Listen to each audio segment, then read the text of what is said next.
A good Samaritan finds an injured woman on the side of the road. Oh my God. He notices somebody crawling on the ground. Come on, I got you. She is bleeding profusely. EMTs do everything they can. Getting her to the firehouse was quick thinking. But her injury is extensive. She was shot in the back of the head. This is a life or death situation. Was she in the wrong place at the wrong time? Joy Road area, it's a tough area.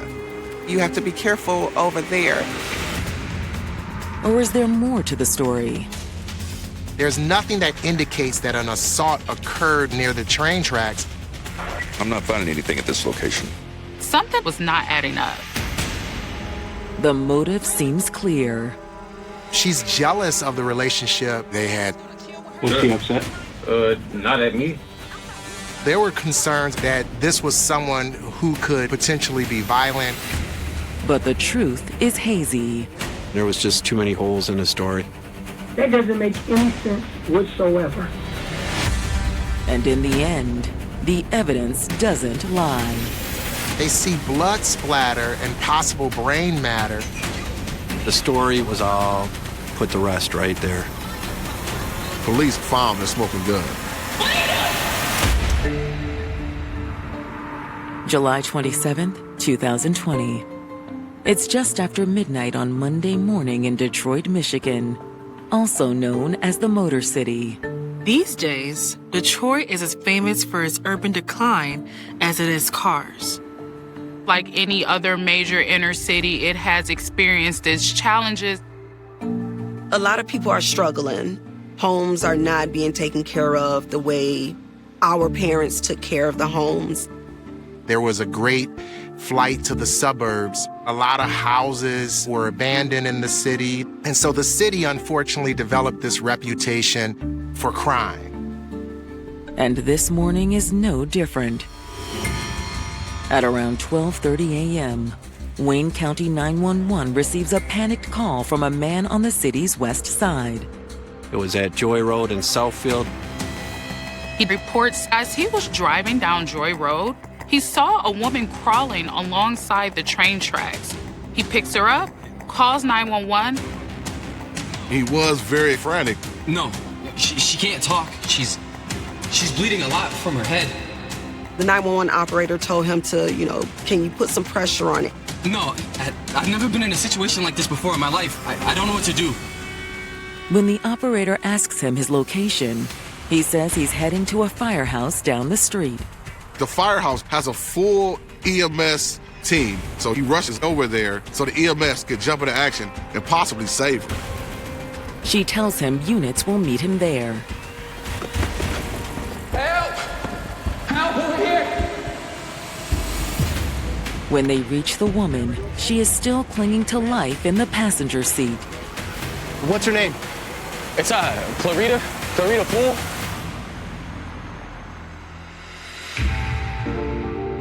"27-year-old Clarita Poole always went out of her way to help others. She was most gracious with her time, her energy, and was always willing to help someone else. She really would have did anything for somebody that she truly loved. She also had a bright future ahead of her. Clarita, she has a job.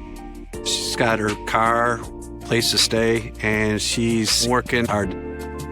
Like many young ladies in their late 20s, Clarita had goals and dreams that she wanted to achieve, but she also wanted to find love. And then, in July of 2019, she met 28-year-old Dorian Johnson. They seem to have a lot in common. Among other things, they shared a love for food. Oh, you want the same thing as me? Yeah, man. Looks good. They started spending a lot of time together. But Dorian could also be considered a quintessential bad boy. Dorian was unemployed. He was living at his mom's place. He'd also fathered children with multiple women. But she was attracted to his tough boy nature and image. It's a story as old as time. The good girl liking the bad boy. However, Clarita's family had their doubts about the relationship. You're talking about this giving, generous, sweet young lady and this tough boy in Dorian. Her older sister in particular thought he was trouble. But Clarita saw potential in Dorian. She found him sweet and incredibly handsome. Opposites attract, right? It worked for the two of them. And Clarita was determined to see where things could go. She kept the relationship going. In fact, a year later, they're still together. She mothered him in some ways. She would do things like DoorDash him food. She also had no problem spending serious money on him when it was needed. You got me a car?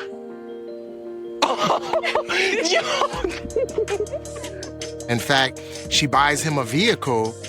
Oh my God! This is someone who's giving, who cares about other people. And she was in love with Dorian. She wants him to be successful. But now, a man has just rushed Clarita to a Detroit fire station after reportedly finding her bleeding in the street. Getting her to the firehouse was quick thinking on the part of the man that found her.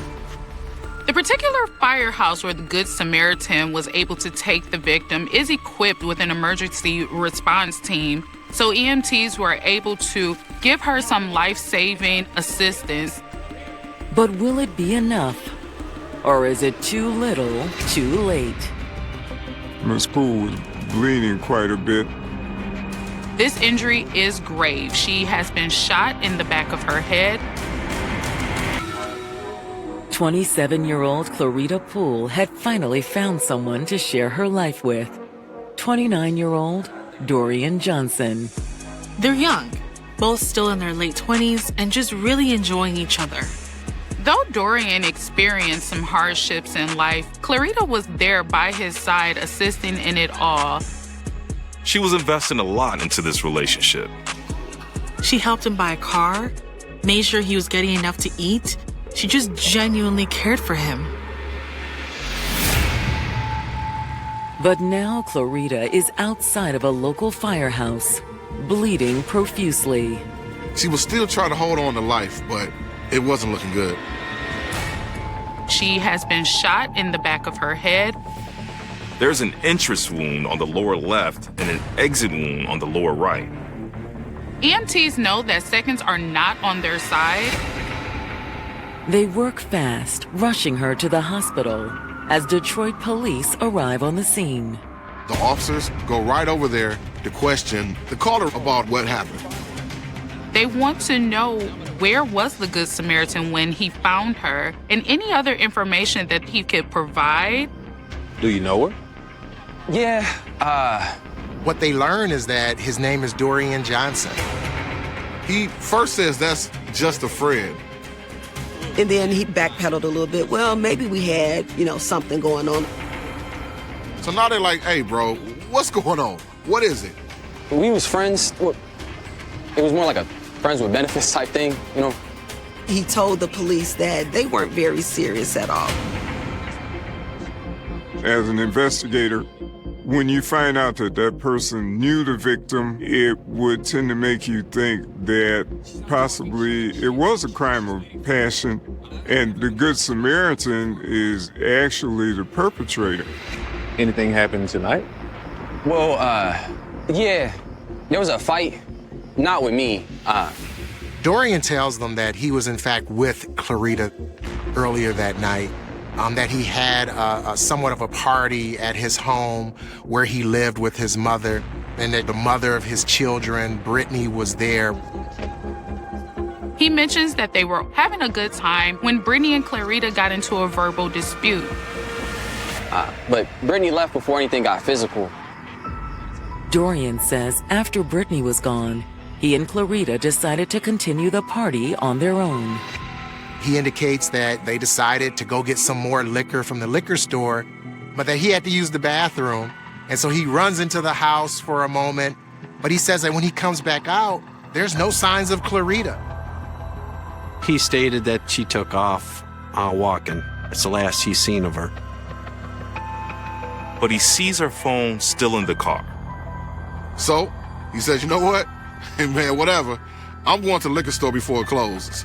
So as he's driving up the street, he notices somebody crawling on the ground by the railroad tracks. He gets out to see what's going on. Oh my God. Clarita? Oh my God. Come on, I got you. This bloody person is Clarita. He is shocked because he's trying to figure out what could have happened between the time that he went to use the bathroom to where she's got some type of gunshot wound by the railroad tracks. He then picked her up, put her in the car, and drove her to the fire station. I picked her up and I didn't think she was gonna make it to the hospital, so. After speaking with Dorian, the officer radios the information he's given them into dispatch. They send a patrol unit to the railroad crossing where Dorian reported finding Clarita. One of the things that police have to do now is go to the crime scene to see if they can secure any kind of evidence. And while police search for the crime scene, Clarita's family receives word that she has been rushed to the hospital. All they knew was she was in the ICU, hooked up to a respirator, and in critical condition, having been dropped off by a Good Samaritan. They're shocked that this happened to her. As Clarita's family converges at the hospital, a patrol officer reaches the railroad crossing where Dorian said he'd found her. Joy Road area in the city of Detroit is on the west side of the city. It's a tough area.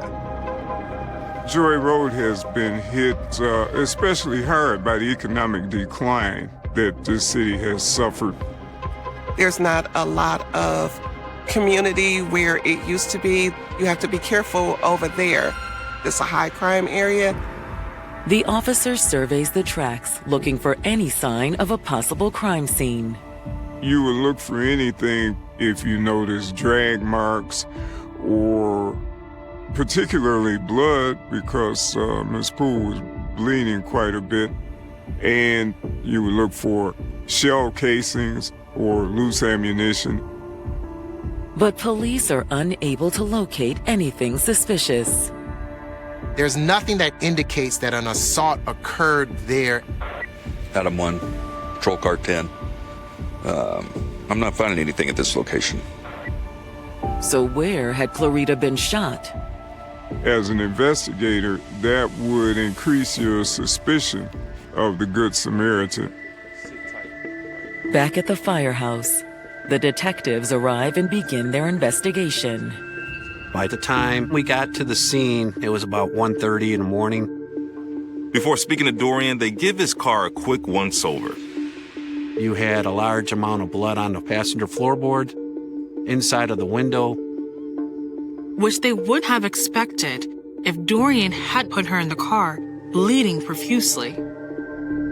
When you're shot in the head, you can bleed out.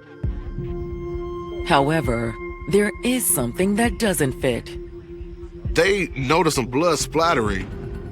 They see what could possibly be brain matter on the window, which to the detectives means one thing. The actual incident happened in the vehicle, not outside of it. Detectives believe they've just discovered evidence inside of Dorian Johnson's car that contradicts his original story. They see blood splatter and possible brain matter on the passenger side window, which would indicate that the assault may have occurred in the vehicle. Dorian had told the 911 dispatcher and the first officers at the scene that he found Clarita Poole crawling along the side of the road covered in blood before helping her into his vehicle and rushing to the firehouse. But Mr. Johnson did not have any blood on him, on his hands, on his clothes, which would have been impossible if he did pick her up and put her in the car. And there's no evidence at the alleged scene. The only blood evidence is in his car. So we knew that she was shot at in the vehicle. But investigators are a bit confused because there seems to be no bullet holes in the car and no shell casings. This leaves investigators a little wary of what actually happened. Let's go ahead and run him real quick.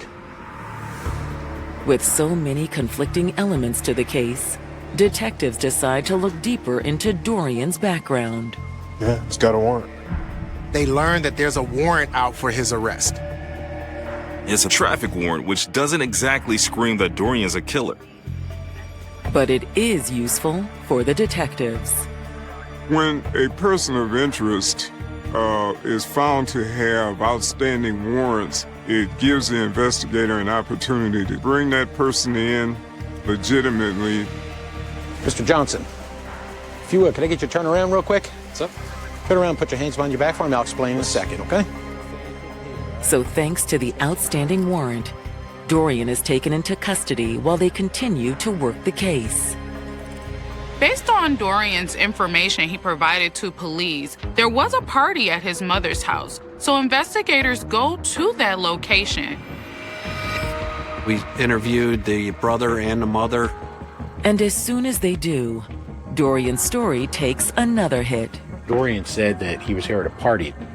I have no idea what he's talking about. There was no party. They learned that there was no party at all that night, as Dorian had indicated.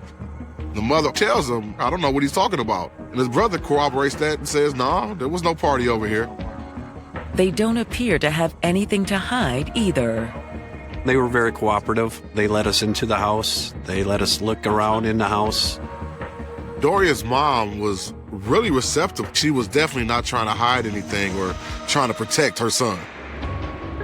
And what the detectives find seems to confirm her story. When we looked inside the house, there was no evidence of any party. Really nothing except Miss Clarita Poole's car that was parked in front. Further doubts about Dorian's story surface when detectives check the city's green light camera system. Green light program is a monitoring program that allows local businesses with outside exterior cameras to just catch traffic, catch crime. The police rely on that technology. We can follow somebody from one side of Detroit to the other right now with as many cameras as they have. And the neighborhood where he stopped, there was a McDonald's across the street that had video. And what the video shows further disputes Dorian's claims. Now, Dorian told the officers that he was coming from one direction, trying to go to the firehouse. But it appeared that he came from the south, and he stated he came from westbound. Dorian's story was not adding up. He's lying. Detectives investigating the shooting that put Clarita Poole in the ICU have now caught her boyfriend, Dorian Johnson, in two different lies. He lied about a party that occurred at his home. He'd also lied about where he came from because the surveillance showed that he hadn't come straight to the firehouse from the railroad crossing where he supposedly found Clarita. Why would you lie about that if you're just a good Samaritan who found this woman on the side of the road? And given they'd found what appears to be blood spatter and possible brain matter inside of his car, the detectives suspect he's lying about that as well. There was just too many holes in his story. And now detectives aren't just investigating a shooting. Clarita unfortunately succumbs to her injuries. She's declared brain dead and pulled off the respirator. All right, thank you very much. This has turned into a homicide. Investigators are now more focused on Dorian than ever. When they first sit down with Dorian, who is still in custody on the traffic warrant, they frame the interview as merely a routine matter. What we're doing an investigation on how she died. They decided to give him a little space and allow him to just freely talk. They start by asking him about the altercation between Clarita and Brittany that he told police about at the firehouse. It was verbal. It wasn't nothing physical. He says that the argument started while he and Clarita were at his mom's house, sitting in his car. Clarita was sitting in the passenger seat. He says Brittany was outside, talking to him through the driver's side window. She was mostly talking to me. Okay, so and she just kept looking at her. She's jealous of the relationship that Dorian has with Clarita. So you're just gonna chill with her for the rest of the night? What about me? I thought we were gonna chill tonight. Brittany got mad because she said I cut our time short because I started chilling with Clarita. Dorian says he told Brittany she was overreacting. Look, Brittany, you need to calm down. I see you all the time. I'm like, I barely see Clarita. Like, you stay, like, not too far from me. I see you almost every day. According to Dorian, Brittany ignored his request to calm down. No, I'm not gonna calm down, Dorian. She just kept on saying the same thing over and over because she was drunk. She kept on saying, well, you keep on cutting our time short to chill with others. And excuse me, what are you looking at? But Dorian says that after ranting for a while, Brittany finally left. You know what? I can't do this. I'm out of here. He tells the police that it's just him and Clarita at that time. What is her problem? I don't know. Was she upset? Not at me. At Brittany? Yeah. At that point, Dorian and Clarita decided to go to the liquor store. Dorian realizes he needs to use the bathroom, so he enters the house. But he says that when he comes back out, there's no signs of Clarita. Clarita was gone. He ultimately jumps in the vehicle and he goes towards the liquor store. Upon hearing this story, investigators push back on Dorian and ask him why he wouldn't call Clarita or why he would not get out of the car to go search for her. If you come out the house, you know that your two girls is down there and just got into it and you just went inside. You didn't call? Her phone was still in my car. What the? But the detectives are still skeptical. And y'all, the first thing you can think about is going to get some liquor. His only focus was getting to the store before it closed. I'm not thinking anybody did to her. And certainly not Brittany. He didn't even threaten her. Dorian insists he was on his way to the store when he saw Clarita by the tracks. Oh my God. Clarita?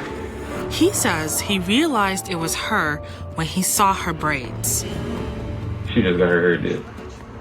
And I just turned, and then I saw my car 911. And then he decided to take her to the firehouse. He was aware that it had an EMS station and first aid. I wasn't about to chance going all the way to the hospital. We kept letting him talk. The more you talk and the more lies you tell, makes our job a little easier. Once Dorian finishes his explanation, detectives confront him with some of the inconsistencies in his story. Here's one of the problems that I'm trying to understand. They want to know, how did Clarita get from his house to the train tracks in less time that it took him to drive there? Is she going to get there that fast, walking at that time of night, when she have a car sitting right there in front of your house? Exactly. That doesn't make any sense whatsoever. But that's not the only problem with Dorian's story. We got doorbells going all the way down your block. Ring doorbells. We got cameras on the corner. We know you didn't come straight down westbound on Plymouth Road. We know that for a fact. When we confronted him with that, he then lawyered up. I'm done with it. Because that right there, nah. I know exactly where I went. Dorian isn't cooperating. But can the detectives get more information from Brittany? She was at the house, we gotta look at her. She certainly has a motive. She was jealous. But what she has to say casts even more doubt on Dorian's story. I never in my life had an argument with that girl. After finding several holes in Dorian Johnson's story of the night Clarita Poole was murdered, detectives are questioning another person of interest, the mother of his children and sometimes girlfriend, Brittany. Dorian had told police that he, Clarita, and Brittany had all been at his mother's house shortly before the murder. And according to Mr. Johnson, those two are having an argument. So you're just gonna chill with her for the rest of the night? He was trying to implicate Brittany as the one that did this to Clarita. But Brittany insists that isn't true. To their surprise, Brittany says, I never argued with Clarita. In fact, she doesn't really even know who Clarita is. In her statement to police, Brittany does admit she'd gone over to Dorian's place earlier that evening. I was just talking to him outside of his house. Like I said, he stayed in his car, I stayed outside. Brittany stated that she was upset at Dorian. So you're not gonna come to the race with me? I thought you wanted to spend time with me. I do, but I got other plans right now. You know what? I'm out of here. Her disagreement was with Dorian, not with Clarita. She's very honest with them. And she tells him flat out, listen, to be honest, I don't even really know much about Clarita. I never interacted with the girl. She claims she didn't even know they were seeing each other. They were in a relationship? Yeah. To prove their point, detectives show her Dorian's phone. Here's some of the messages that those two were talking back and forth. Her reaction to the news seems genuine. It's becoming clear to detectives that Brittany didn't have anything to do with Clarita's death. We just had ours, and then I said, well, I'm about to go, and that was that. She says that once she left Dorian's, she and her sister had gone to the races. In the city of Detroit, you have what's called street races that occur. Young people gather in areas that's isolated away from the police, away from the neighborhoods, and they race. The races are a part of Detroit culture. These are illegal street races involving fast cars, the party atmosphere, the works. So not only does Brittany's claims completely contradict Dorian's story, she has a witness as to what she was doing that night. We basically was down there talking, laughing, and everything like just having a good time. She was at the races from about 10 p.m. till about 1 a.m. And this lets investigators know that she couldn't have had anything to do with this case, seeing as how the murder happened around 12:30 that morning. However, she doubts Dorian had anything to do with it either. Despite having been implicated, she still stands up for Dorian. This doesn't seem like something he would do. Many times in relationships, people are loyal. So even though it may appear that that person did something wrong or committed a crime, they will still stand up for them. We argue, we make up. But it never been to the point where I feared or was scared. While detectives still have serious doubts about Dorian's innocence, they do speak with Brittany's sister, who also confirms her alibi. Brittany's sister had come to the station with her, so detectives were able to talk to her as well. She confirms that they did go over to Dorian's, but says there wasn't any sort of party. What was going on there when you guys arrived? Nothing. She says she was just sitting in the car during Brittany's encounter with Dorian. I don't be nobody's business. Gotcha. What'd you do for the rest of the night? Anything? Went to the races. Once police are able to confirm Brittany's story, the attention once again is turned back towards Dorian. And when the detectives follow up with Clarita's family, they have little doubt that Dorian was behind her murder. The family never really liked Dorian. They knew his history. They knew that he was capable of violence. They saw the abuse mentally that he was doing to Clarita. In fact, there were social media posts by Dorian and threats against Clarita. This man would say terrible, terrible things about her, even referencing one time that he might want her to be gang raped. And so there were concerns amongst her family that this was someone who could, potentially be violent or hurtful towards her.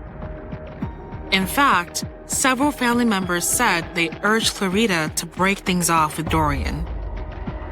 Most times when the family is involved, they can see what's going on and they want to put a stop to it. But their attempts to get Clarita to leave him were in vain. Unfortunately, instead of Clarita trying to walk away, she stayed. So the family doesn't have that access to the person daily. whereas the abuser has that reinforcement along with pain, along with manipulation. Clarita was in love, probably. And, she can put up with a lot of stuff when you're in love. But as far as the family is concerned, Clarita's love for Dorian had led directly to her death. The family is adamant that he was the person who did this to Clarita. It seems more and more likely this was a domestic dispute gone wrong. And the detectives are even more convinced when they receive the results of Clarita's autopsy. The autopsy report was just another way of discrediting Dorian's account because there were no abrasions to her hands or knees. There were no scratch marks on her as if she was crawling, trying to survive something. Because the gunshot wound would have made any movement nearly impossible. She was shot in the back of the head. The medical examiner noted that her injury would have severely diminished her ability to move and that he did not believe she would be capable of crawling anywhere. It wasn't likely that she would have been able to crawl down the road because of the brain trauma that she received during the incident. Also, contrary to Dorian's claims, Clarita hadn't been partying that night. There were no traces of alcohol in Clarita's system. And it only gets worse for Dorian after his car is impounded on July 30th. CSI conducts a thorough search of the vehicle. They collect Clarita's blood-soaked phone and flip-flops. But that's not all. They found bullet fragments, one underneath the seat, one in the back. That showed the bullet was fired inside and ricocheted, and the pieces went to different areas of the car. They also noticed like an impact mark on the door. And a gun holster was found in the center console. But most important is what they find hidden between the trunk and the back seat. There was a 9mm handgun. Police have found the smoking gun. A crime scene investigator has located what appears to be damning evidence in the car that belongs to Dorian Johnson. They find a holster. Also, they notice some bullet fragments. Dorian claimed he found Clarita in the street, bleeding from a gunshot wound, and rushed her to a nearby fire station for help. So why would fragments be scattered throughout the vehicle? So his story was all put to rest right there. The investigator also located a handgun hidden in Dorian's car. How did the gun get in the car if you didn't use it? They send all the evidence off for DNA analysis before they make any arrests. They wanted to make sure that they had enough to get a conviction. But it's going to be 2 or 3 months before you get that DNA evidence back. And in the meantime, Dorian is a free man. He was released from the hole on his previous warrant. So now he was actually back on the street until they were able to charge him with murder. It's difficult news for Clarita's loved ones. You have to let the family members know why he's not arrested. And it's hard to do. They're wondering, wow, why is Dorian released? Will they ever charge him? Will he ever be held accountable for what they're convinced that he did? That weight had to be devastating. But when the detectives get the DNA results back from the crime lab, it appears that the wait was worth it. The crime lab determines that Dorian's DNA is on both the gun and the holster recovered in his car, and the ballistics report is equally significant. We did a ballistics test and DNA test on the weapon itself, which all matched. They also compared the gun to the bullet fragment found in Clarita's body during the autopsy. Our state police lab, where they did a ballistic test, confirmed that it was a match. It's more than enough for the detectives to finally secure an arrest warrant for Dorian. After After a lengthy 8-month investigation, investigators have everything they need to officially charge Dorian Johnson with the murder of Clarita Poole. They take the SWAT team and they go right to his mom's house. Dorian Johnson, come out with your hands up! And they bust through that door. There was no confrontation, there was no struggle. Mr. Johnson, you're under arrest. He went peacefully. When Dorian goes on trial in November of 2022, the prosecution is confident in their case. They had strong forensic evidence. They had Dorian's own words, him lying. They have video evidence. They also believe they know what happened. According to the prosecution, Dorian and Clarita were likely arguing in his car. What is your issue? There's something always wrong. They're not sure about what the argument was about, but it obviously got very heated. Seriously, what is your problem? You're my problem! In a rage, Dorian went for the gun he kept in the center console of his car. I didn't do anything. What? Do not put it in! Mr. Johnson panicked. He didn't know what to do. He stashed the gun in the trunk.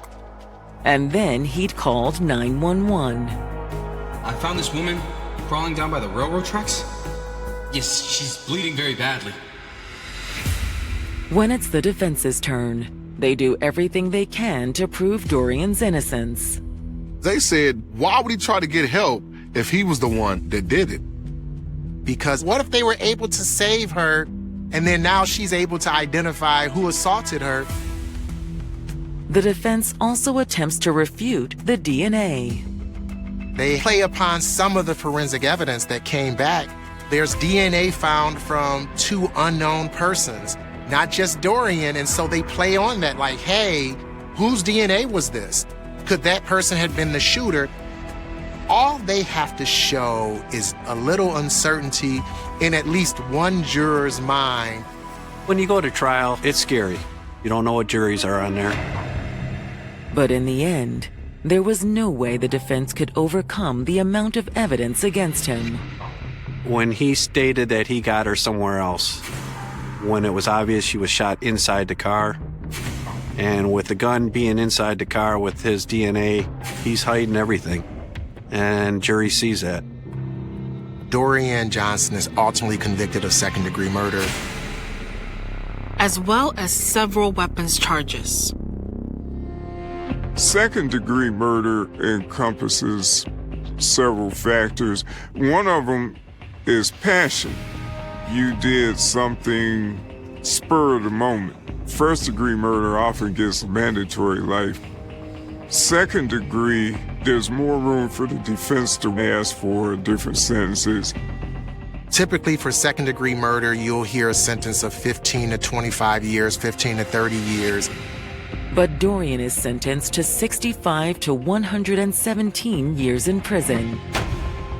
That is a stiff penalty. Ultimately, if he does get parole, he's going to be in his early 90s. So this judge obviously, felt that Dorian was a monster and deserved to be in prison for the rest of his life. Michigan don't have a death penalty. So other than that, serving the rest of your life in jail, next best thing. Looking at the sentence, I definitely feel justice was served.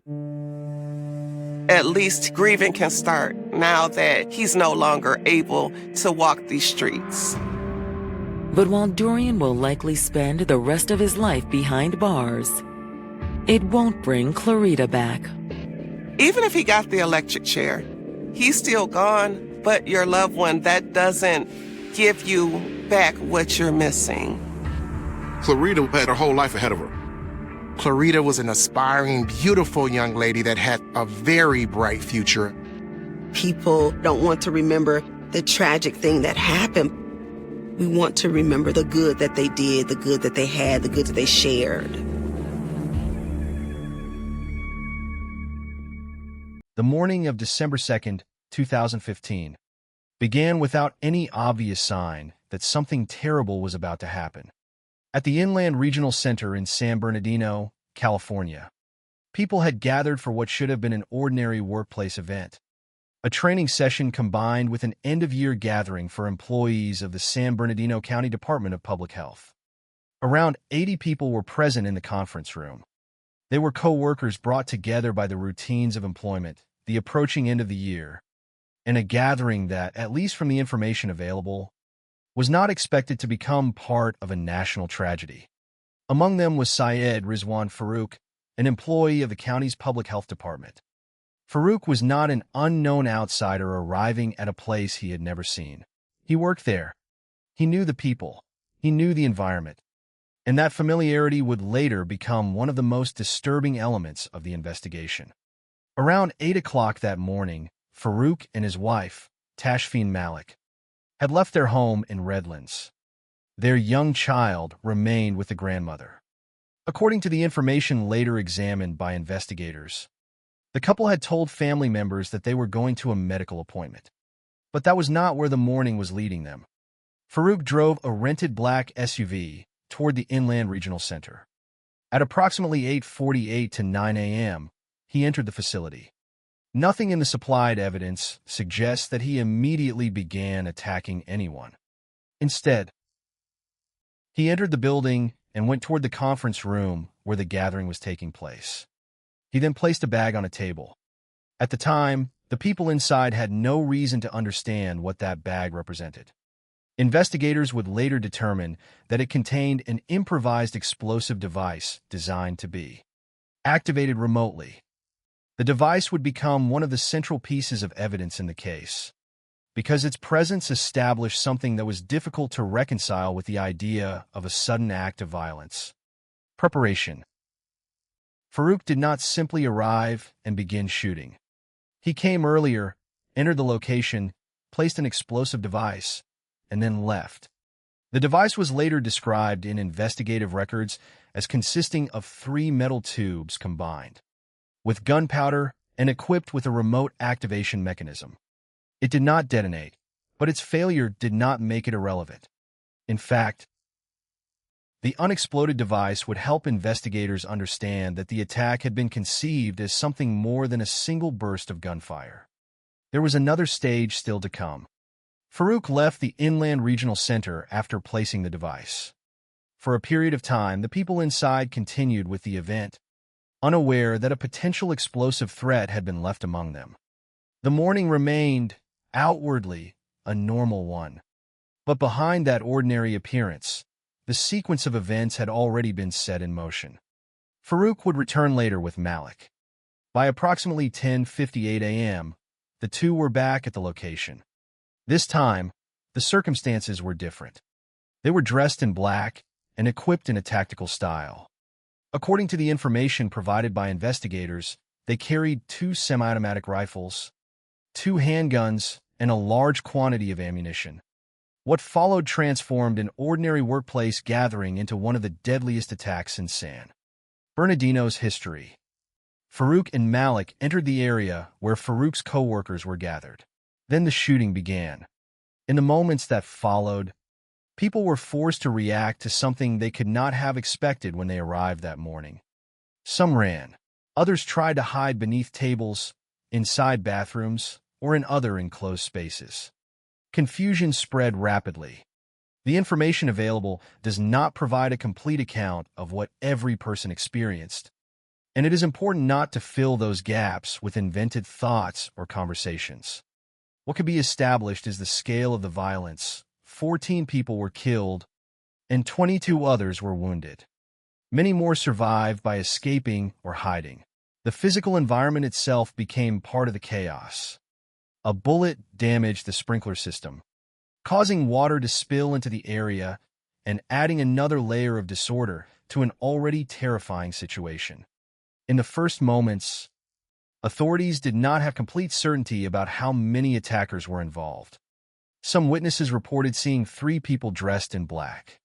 As information was gathered and the investigation progressed, however, authorities determined that there had been 2 attackers, Farouk and Malik. That distinction mattered because the first hours of a mass casualty event are filled with uncertainty. Officers have to determine where the threat is how many people may be involved, whether additional attackers are present, and whether a danger remains after the initial violence stops. In San Bernardino, the discovery of the unexploded device made that final question even more serious. Farouk and Malik had left behind more than the consequences of the shooting. They had also left behind a device that investigators believed had been intended to cause additional harm. Its failure meant that the attack did not unfold exactly as the perpetrators may have intended, but the existence of the device showed that the danger had been planned on more than one level. After the shooting, Farouk and Malik fled the Inland Regional Center in the black SUV. Law enforcement began a large-scale search. Information about the vehicle and the suspects was passed among agencies as officers attempted to locate them. The case was no longer confined to one building. It had become a rapidly expanding manhunt. Several hours after the attack, the SUV was located in a residential area. Around 3 o'clock in the afternoon, officers attempted to stop the vehicle. What followed was another violent confrontation. Farouk and Malik did not surrender. Malik fired from the vehicle, and Farouk also exchanged gunfire with police.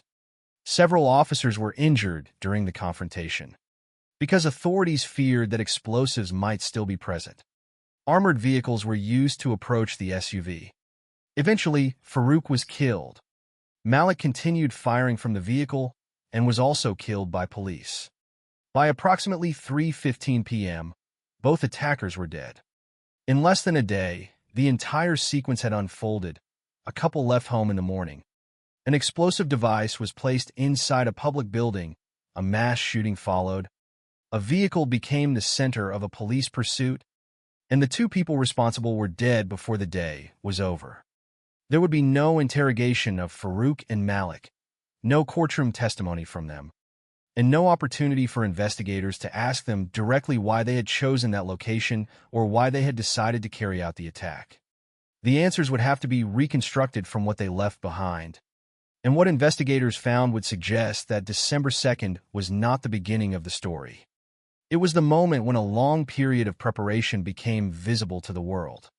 The later investigation would uncover weapons, thousands of rounds of ammunition, explosive materials, remote activation equipment, and digital evidence suggesting efforts to conceal or erase portions of their electronic activity. Investigators would also examine the couple's connections, including Farouk's longtime friend Enrique Marquez Jr., and evidence concerning online activity associated with Malik and ISIS-related material. The FBI would ultimately classify the San Bernardino attack as terrorism, while stating that there was no evidence that Farouk and Malik were directly commanded by a specific foreign terrorist organization. Instead, the investigation pointed towards self-radicalization and ideological influence. But before investigators could reconstruct those pieces, there was the scene itself, the Inland Regional Center, a room that had begun the morning as a place for co-workers to gather and ended it as the center of a mass casualty investigation. 14 people would not return home. 22 others would carry physical and emotional consequences from the attack. And behind the statistics was the more difficult reality. These were people who had arrived for an ordinary event, unaware that someone they knew, someone who belonged to the same workplace, had secretly prepared to turn that gathering into an act of terror. The questions that followed would not simply concern what happened. They would concern how much preparation had taken place before anyone realized there was a threat, what evidence had been left behind, and how two people who appeared to have ordinary lives had reached the point of carrying out such an attack. On December 2nd, 2015, those questions had no immediate answers. There was only the aftermath, the victims, the wounded, the unexploded device, and the beginning of an investigation that would attempt to reconstruct a hidden plan from the evidence left behind. Before San Bernardino became a name associated with terrorism, mass violence, and a nationwide investigation, it was a place where people lived ordinary lives. The Inland Regional Center was not simply a location on a map. On the morning of December 2nd, 2015, it was a workplace gathering point, a place where employees of the San Bernardino County Department of Public Health had come together for training and an end-of-year event. Around 80 people were in the conference room. Among them was a man many already knew, Syed Rizwan Farouk. Farouk was born in Chicago in 1987 and was an American citizen. He worked for the San Bernardino County Department of Public Health, and his position gave him something that an unknown attacker would not have had: familiarity. He knew the organization. He knew the people around him. He could enter the environment without immediately appearing out of place. On the surface, the available information presents a life that contained many of the elements associated with an ordinary existence. There was employment, there were colleagues, there was a home, and there was a family. Farouk was also married to Tashfeen Malik, a woman born in Pakistan. Together, they had a young child. Those facts became particularly difficult to comprehend after the attack because they existed alongside evidence of deliberate preparation for violence.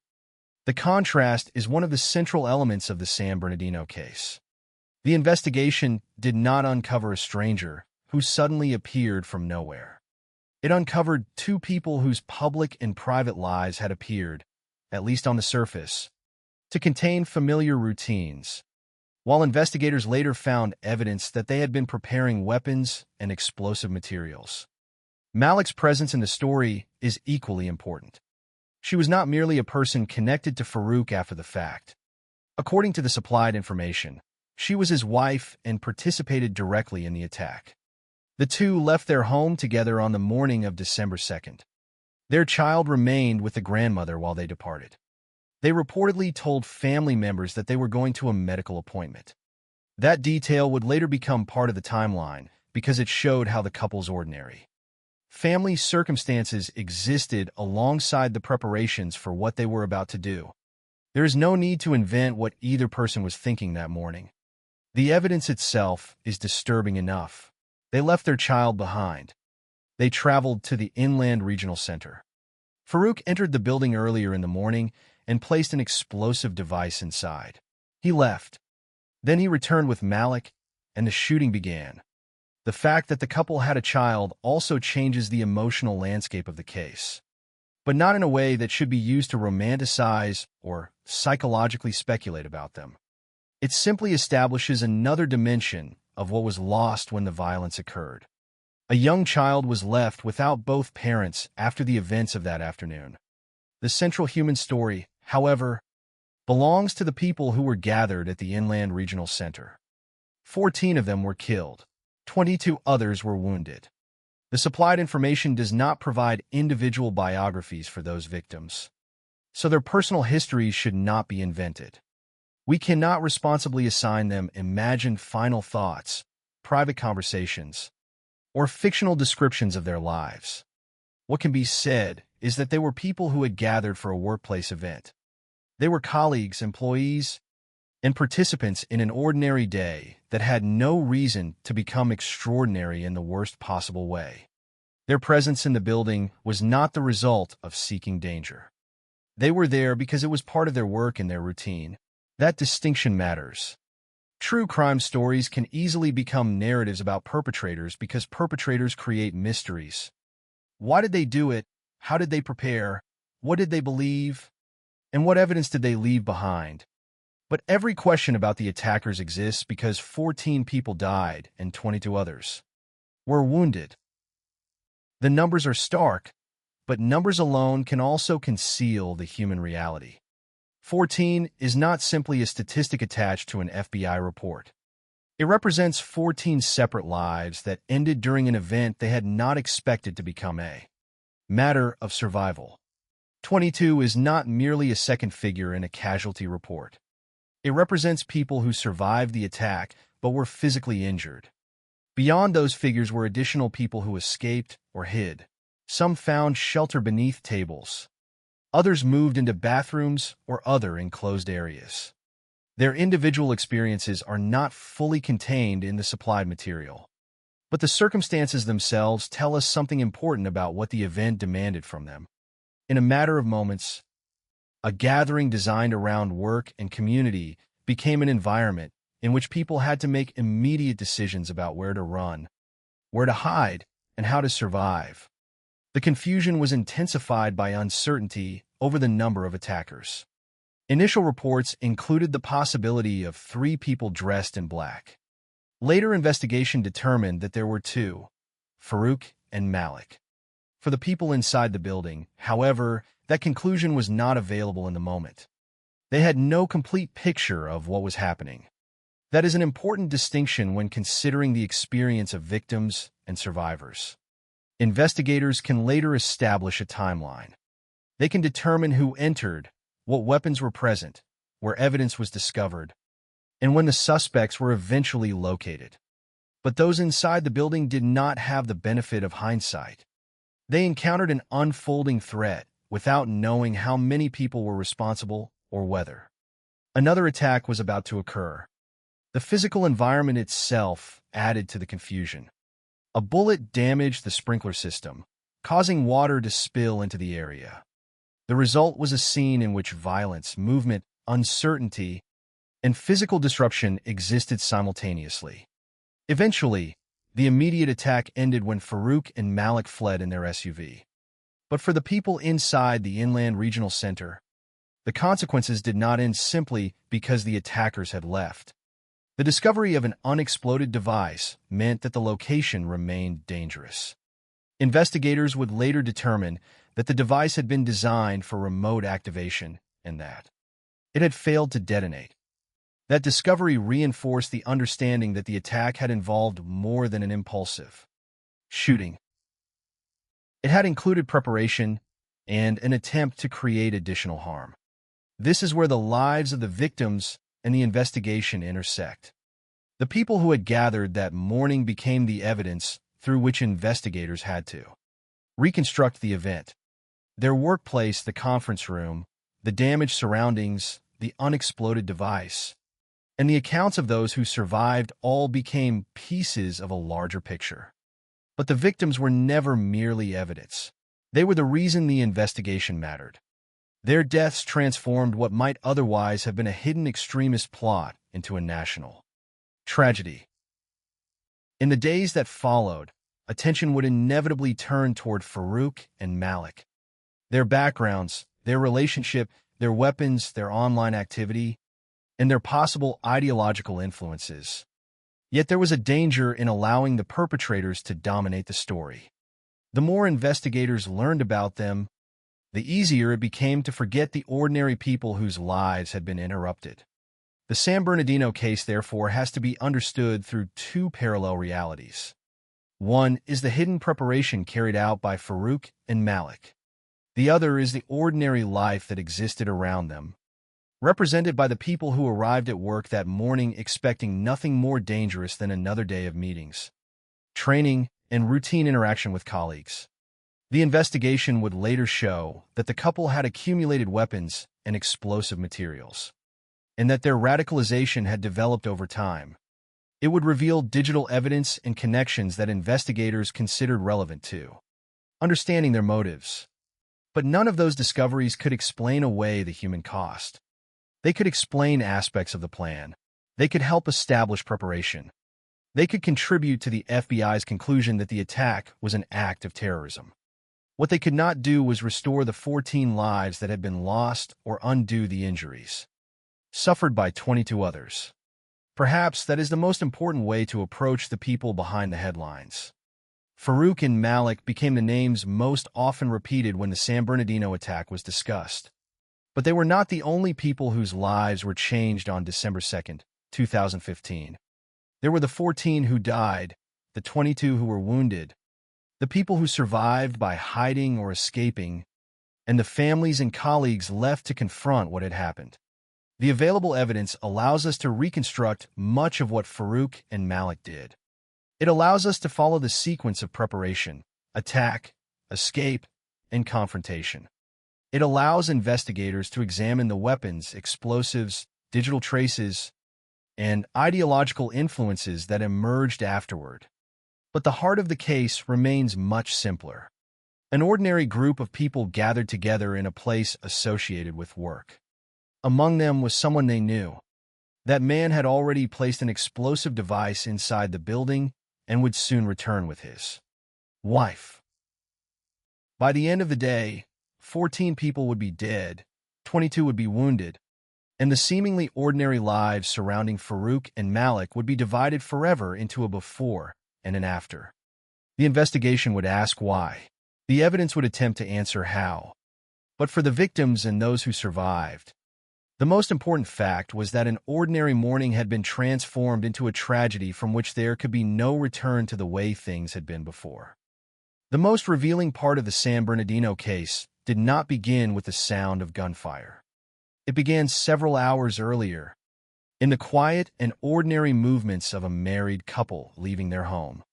On the morning of December 2nd, 2015, Syed Rizwan Farouk and Tashfeen Malik left their residence in Redlands at approximately 8 o'clock. Their young child remained with the grandmother. According to the information provided to investigators, the couple told family members that they were going to a medical appointment. Nothing about that explanation, on its own, would necessarily have suggested what was about to happen. A medical appointment was an ordinary reason to leave home. A parent leaving a child with a family member was also an ordinary event. Yet the later investigation would show that the couple's destination and purpose were very different. From what their explanation suggested, Farouk drove a rented black SUV toward the Inland Regional Center in San Bernardino. The location was familiar to him because of his employment with the San Bernardino County Department of Public Health. That familiarity would become important when investigators reconstructed the sequence of events. He was not approaching the building as a stranger searching for an unfamiliar target. He was entering a place connected to his own professional life, a place where co-workers and other employees were gathering that morning. The Inland Regional Center was hosting a training event combined with an end-of-year gathering. Approximately 80 people were present in the conference room. It was a setting built around routine, employees arriving, gathering together, and participating in an event connected to their work. But sometime between approximately 8:48 and 9:00 a.m., the character of that ordinary morning changed without the people inside realizing it. Farouk entered the facility. He did not immediately open fire. Instead, according to the investigative information, he went into the area where the gathering was taking place and placed a bag on a table. Inside that bag was an improvised explosive device. The significance of that moment would become clearer only after the attack. At the time, the people around him had no reason to understand that the object represented a threat. Farouk then left the building. The sequence is important because it establishes a deliberate division between preparation and execution. He had entered the location, placed the device, and departed before returning later with Malik. The shooting was therefore not simply an instantaneous decision made in the middle of a workplace gathering. Something had already been prepared. The device itself became one of the most important pieces of evidence in the subsequent investigation. According to the supplied information, it consisted of 3 metal tubes combined with gunpowder and was equipped with a mechanism intended to allow remote activation. The device ultimately failed to detonate. That failure prevented an additional phase of the attack from occurring as intended. But it also gave investigators physical evidence from which to reconstruct the plan. It demonstrated that the couple had apparently prepared for more than one method of causing harm. The shooting would later produce the greatest number of casualties. But the unexploded device revealed another dimension of what had been planned. Investigators therefore had to consider not simply who had fired the weapons, but what the perpetrators had intended the explosive device to accomplish. The exact answer could not come from the attackers themselves. Farouk and Malik would both be dead before the investigation could question them.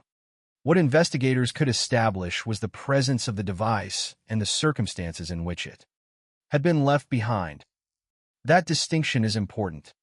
The evidence could demonstrate preparation without necessarily revealing every thought or intention behind it.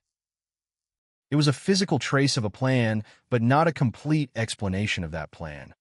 After Farouk left the building, there was a period in which the people inside continued with their gathering. The device remained where he had placed it. The morning still appeared normal to those who did not know what had happened. That contrast is one of the most disturbing elements of the case. The danger was already present, but it was invisible to the people who would soon become its targets. There was no immediate warning that the room had already been prepared for an attack.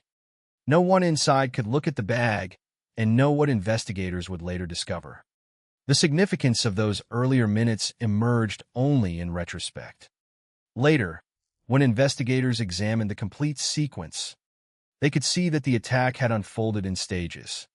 First came the departure from home, then the trip to the Inland Regional Center, then Farouk's entrance and placement of the explosive device, then his departure. Finally, his return with Malik. Each stage gave the investigators another piece of the timeline. Around 10:58 a.m., Farouk returned to the Inland Regional Center with Malik. This time, the couple arrived prepared for the violent phase of the plan. They were dressed in black and equipped in a tactical style. According to the information provided, they carried 2 semi-automatic rifles, 2 handguns, and a large amount of ammunition. The difference between the first visit and the second was unmistakable. During the first visit, Farouk had entered, placed the device, and left. During the second, he and Malik returned armed. Their actions now moved from preparation to execution. Yet even at this point, the investigation would later show that the earlier part of the morning remained crucial. Without the first visit, the explosive device would not have been in place. Without the second visit, the shooting would not have occurred.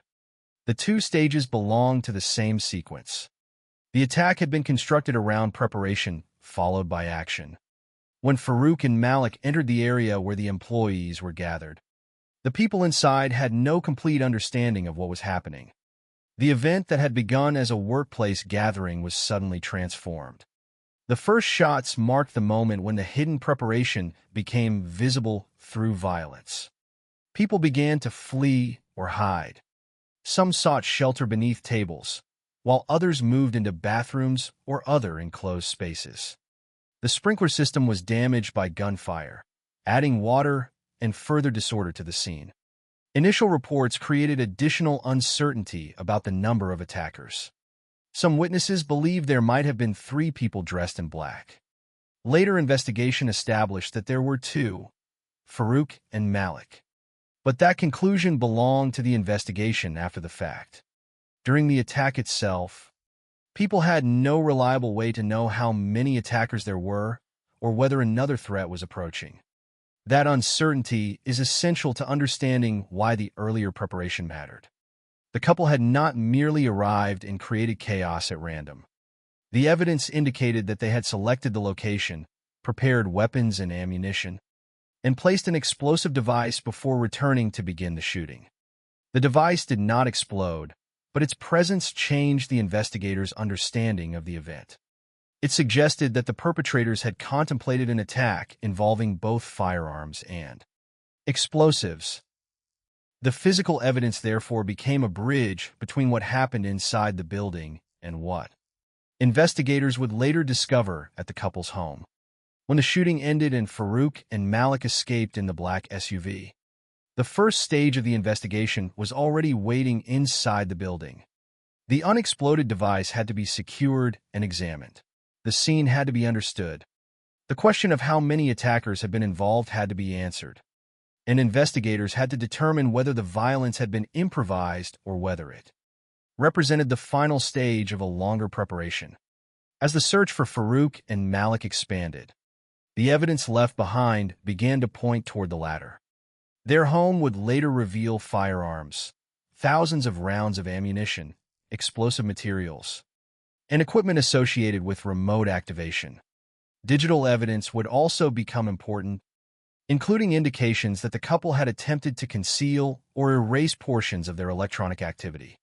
Those discoveries would not explain every aspect of the attack, but they would strengthen the conclusion that the morning of December 2nd had not begun with a sudden decision to commit violence.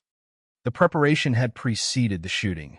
The device had been placed before the attackers returned. and the ordinary appearance of the morning had concealed a plan that would become visible only after. It was too late to stop. By the time Farouk and Malik drove away from the Inland Regional Center, the quiet first half of their morning had become part of the evidence. The explanation given to family members, the journey to San Bernardino, Farouk's first entry into the building, the placement of the device, his departure, and his return with Malik formed a sequence that investigators would later reconstruct piece by piece. The attack itself had lasted only a short portion of the day, but the preparation behind it had begun earlier. And once the two suspects disappeared into the black SUV, the investigation moved into its next phase, a race to find them, while officers still had to determine what dangers they might have left behind. By the time Syed Rizwan Farouk returned to the Inland Regional Center with Tashfeen Malik, the first stage of the plan had already taken place. Earlier that morning, Farouk had entered the building alone, placed an improvised explosive device inside the conference room, and left. The people gathered there had continued with what they believed was an ordinary workplace event. Now, shortly before 11 o'clock, the situation was about to change completely. Farouk and Malik returned at approximately 10:58 a.m. They were dressed in black and equipped in a tactical style. According to the information provided by investigators, they were carrying 2 semi-automatic rifles, 2 handguns, and a large quantity of ammunition. Their arrival represented the second and most violent stage of the plan. They moved into the area where Farouk's co-workers were participating in the gathering. There was no indication to the people inside that the morning was about to become a mass casualty event. The room had been occupied by approximately 80 people, gathered for training and an end-of-year event connected to the San Bernardino County Department of Public Health. It was the kind of setting in which people were accustomed to seeing co-workers, discussing routine matters, and spending time together. Farouk's presence could not immediately be separated from that ordinary environment because he was himself an employee of the department. That familiarity made the transformation of the scene particularly difficult to comprehend. Then the shooting began. The available information does not provide a complete account of every individual moment inside the room, and there is no reason to invent conversations or thoughts that were never documented in the supplied material. What can be established is the immediate human consequence. People suddenly faced gunfire inside a place where they had gathered for work. Some attempted to escape. Others searched for places where they could hide. People moved beneath tables, into bathrooms, and into other enclosed spaces. The basic instinct was survival. Get away from the gunfire, find cover, and remain out of sight. The situation became even more confusing because the people inside did not initially know exactly how many attackers there were. Some witnesses reported seeing 3 people dressed in black. Later investigation established that there had been 2 attackers, Farouk and Malik. But during the attack itself, that distinction was not available to those trying to survive. When violence erupts suddenly in a crowded environment, uncertainty becomes part of the danger. People do not necessarily know where the attackers are, how many there are, whether another person is involved, or whether the threat has moved to another part of the building. The uncertainty in San Bernardino was compounded by the physical disruption caused by the gunfire. One bullet damaged the sprinkler system, causing water to spill into the area. The building, already transformed by the shooting, was now also affected by the damaged system.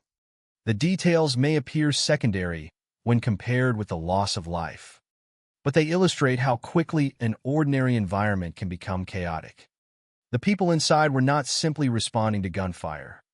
They were also trying to understand an unfamiliar and rapidly changing situation. Meanwhile, the explosive device that Farouk had placed earlier that morning remained inside the building. It had not yet become fully understood as part of the attack. When investigators later examined it, they determined that it had been designed to be activated remotely. The device consisted of 3 metal tubes combined with gunpowder. It ultimately failed to detonate. Its failure was significant because it meant that the attack did not produce all of the consequences that the presence of the device might otherwise have caused. But the device still represented an additional threat. The shooting itself had already created enormous harm. The existence of an unexploded device meant that authorities could not simply assume the danger had ended when the gunfire stopped. It also changed the understanding of what Farouk and Malik had prepared. The attack involved firearms, but the evidence indicated that explosives were part of the plan as well. That distinction would become increasingly important as investigators examined the scene and later searched the suspect's home. Inside the Inland Regional Center, however, the immediate reality was measured in human lives. 14 people were killed. 22 others were wounded. Those numbers became the official measure of the attack's casualties.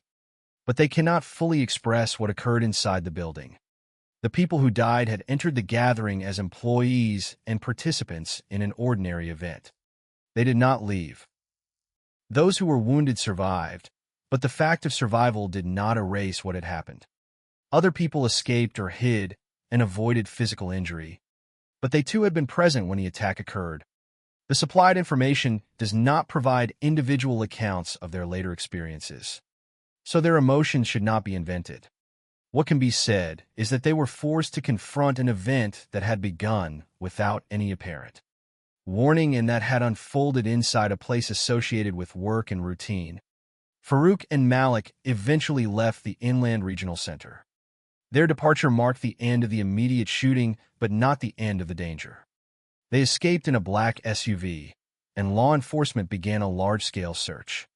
At that point, investigators and officers had to deal with two connected problems. First, there was the aftermath inside the building. 14 people were dead. 22 were wounded, and an unexploded device had been discovered. Second, the two suspected attackers were still at large. The possibility that they might carry out additional violence could not be ignored. Information about the vehicle and the suspects was passed among law enforcement agencies. The attack was no longer confined to the Inland Regional Center. The scene had become the starting point of a search extending beyond the building and into the surrounding area. The events of that afternoon would eventually lead to another confrontation. But before that happened, the investigation had to establish what had taken place inside the center.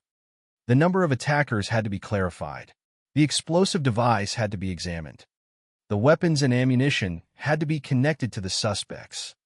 And investigators had to begin reconstructing the timeline that had started with Farouk's earlier arrival that morning. The distinction between what happened before the shooting and what happened during it would become essential. The earlier placement of the device showed preparation. The later return with Malik and the weapons showed execution. Together, the two stages demonstrated that the attack had not simply erupted from a moment of uncontrolled anger. It had involved a sequence of actions carried out over several hours. Yet even with that conclusion, one question remained difficult. What had brought Farouk and Malik to this point? Their lives before the attack had contained work, marriage, family, and an apparently ordinary routine. Now they had carried out an attack that left 14 people dead and 22 wounded. The investigation would have to look beyond the scene itself to understand the preparation behind it. The evidence inside the building provided the first major clues. The unexploded device showed that the plan had included more than firearms. The clothing, weapons, and ammunition demonstrated the level of preparation with which the couple had returned. The sequence of Farouk entering earlier, placing the device, leaving, and then returning with Malik created a clear timeline. But the attack itself still ended with unanswered questions. Why had they selected this gathering? How long had they been preparing? What other evidence would be found away from the scene? And how much of their planning could investigators reconstruct after both suspects were gone? Those questions would soon become the focus of the investigation. For the people inside the Inland Regional Center, however, the questions could wait. The immediate reality was loss. 14 people were dead. 22 were wounded. Others had survived by fleeing or hiding. A workplace gathering had become the site of a terrorist attack, and the people who had entered the building that morning could no longer return to the ordinary life they had expected. Outside, Farouk and Malik were still moving through San Bernardino in the black SUV. Inside, investigators were beginning to confront the evidence they had left behind. The attack was over, but the investigation was only beginning. When the shooting at the Inland Regional Center ended, the investigation entered a new and more complicated phase. The immediate violence had stopped, but the scene itself still contained unanswered questions and an unexploded device. Syed Rizwan Farouk and Tashfeen Malik had fled in a black SUV, leaving investigators to determine what had happened, what remained dangerous, and how much of the attack had been prepared in advance. The first critical discovery was the explosive device that Farouk had placed earlier that morning. Investigators determined that it had been constructed from 3 metal tubes combined with gunpowder and equipped with a mechanism intended for remote activation.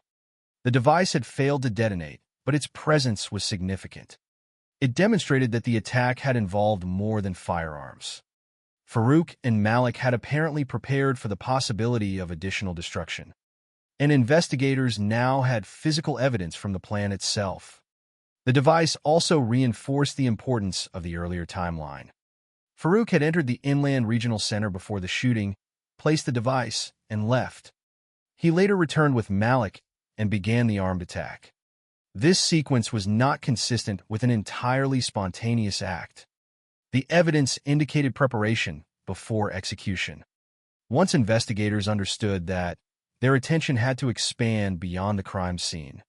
The question was no longer simply what weapons had been used inside the building. Investigators needed to know what the suspects had prepared elsewhere, where they had obtained their materials, and whether additional threats existed. That led authorities to the couple's residence in Redlands. The search of the home produced evidence that strengthened the picture emerging from the Inland Regional Center. Investigators found multiple firearms, thousands of rounds of ammunition, materials associated with making explosives, equipment connected to remote activation, and other items suggesting that preparation had taken place over a longer period. These discoveries were important because they showed that the equipment found at the scene was not an isolated collection of objects assembled at the last moment. The couple had accumulated weapons, ammunition, and explosive-related materials away from the attack site. The home therefore became another part of the investigative picture. The Inland Regional Center showed what had happened. The residents helped show what had been prepared beforehand. The combination of the two locations allowed investigators to reconstruct a broader sequence. Preparation at home, movement to the target, placement of an explosive device, departure, return with weapons, mass shooting, and eventual escape. But physical evidence was only one part of the investigation. The FBI also examined digital information connected to Farouk and Malik. This aspect of the case presented a different kind of challenge.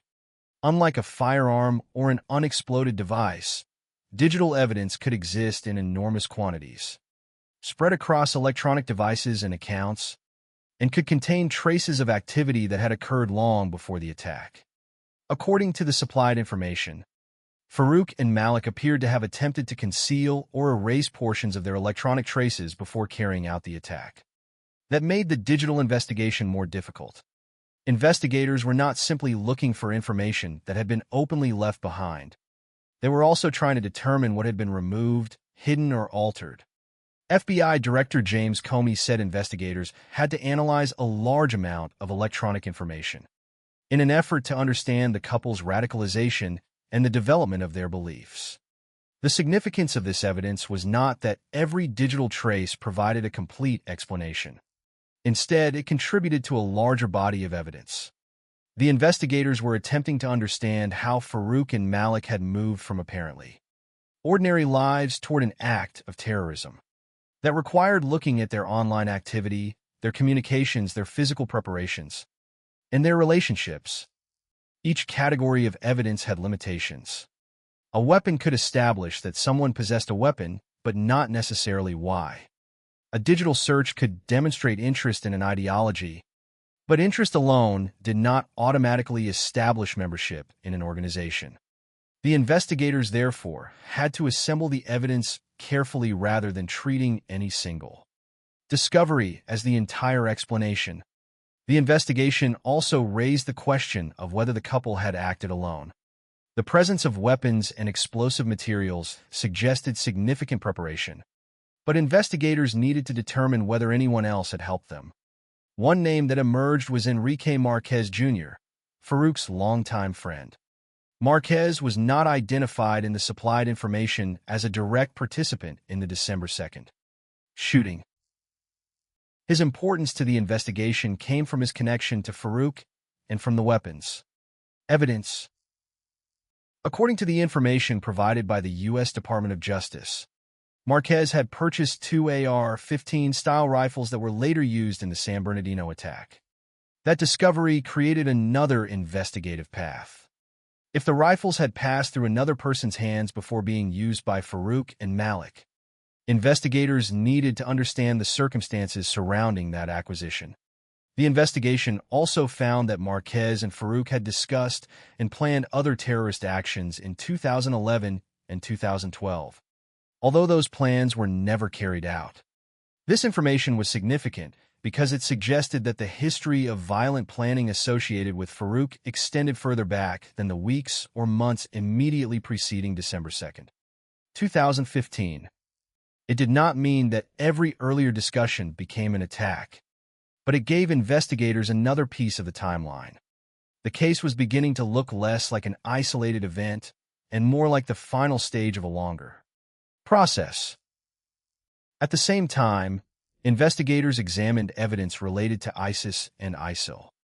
According to the supplied information, on the morning of the attack, an account associated with Malik searched for ISIS-related material.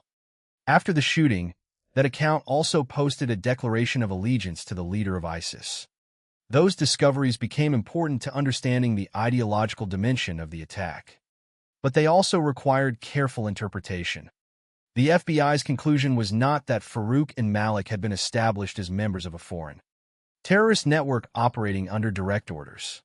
Instead, investigators identified signs of self-radicalization and ideological influence.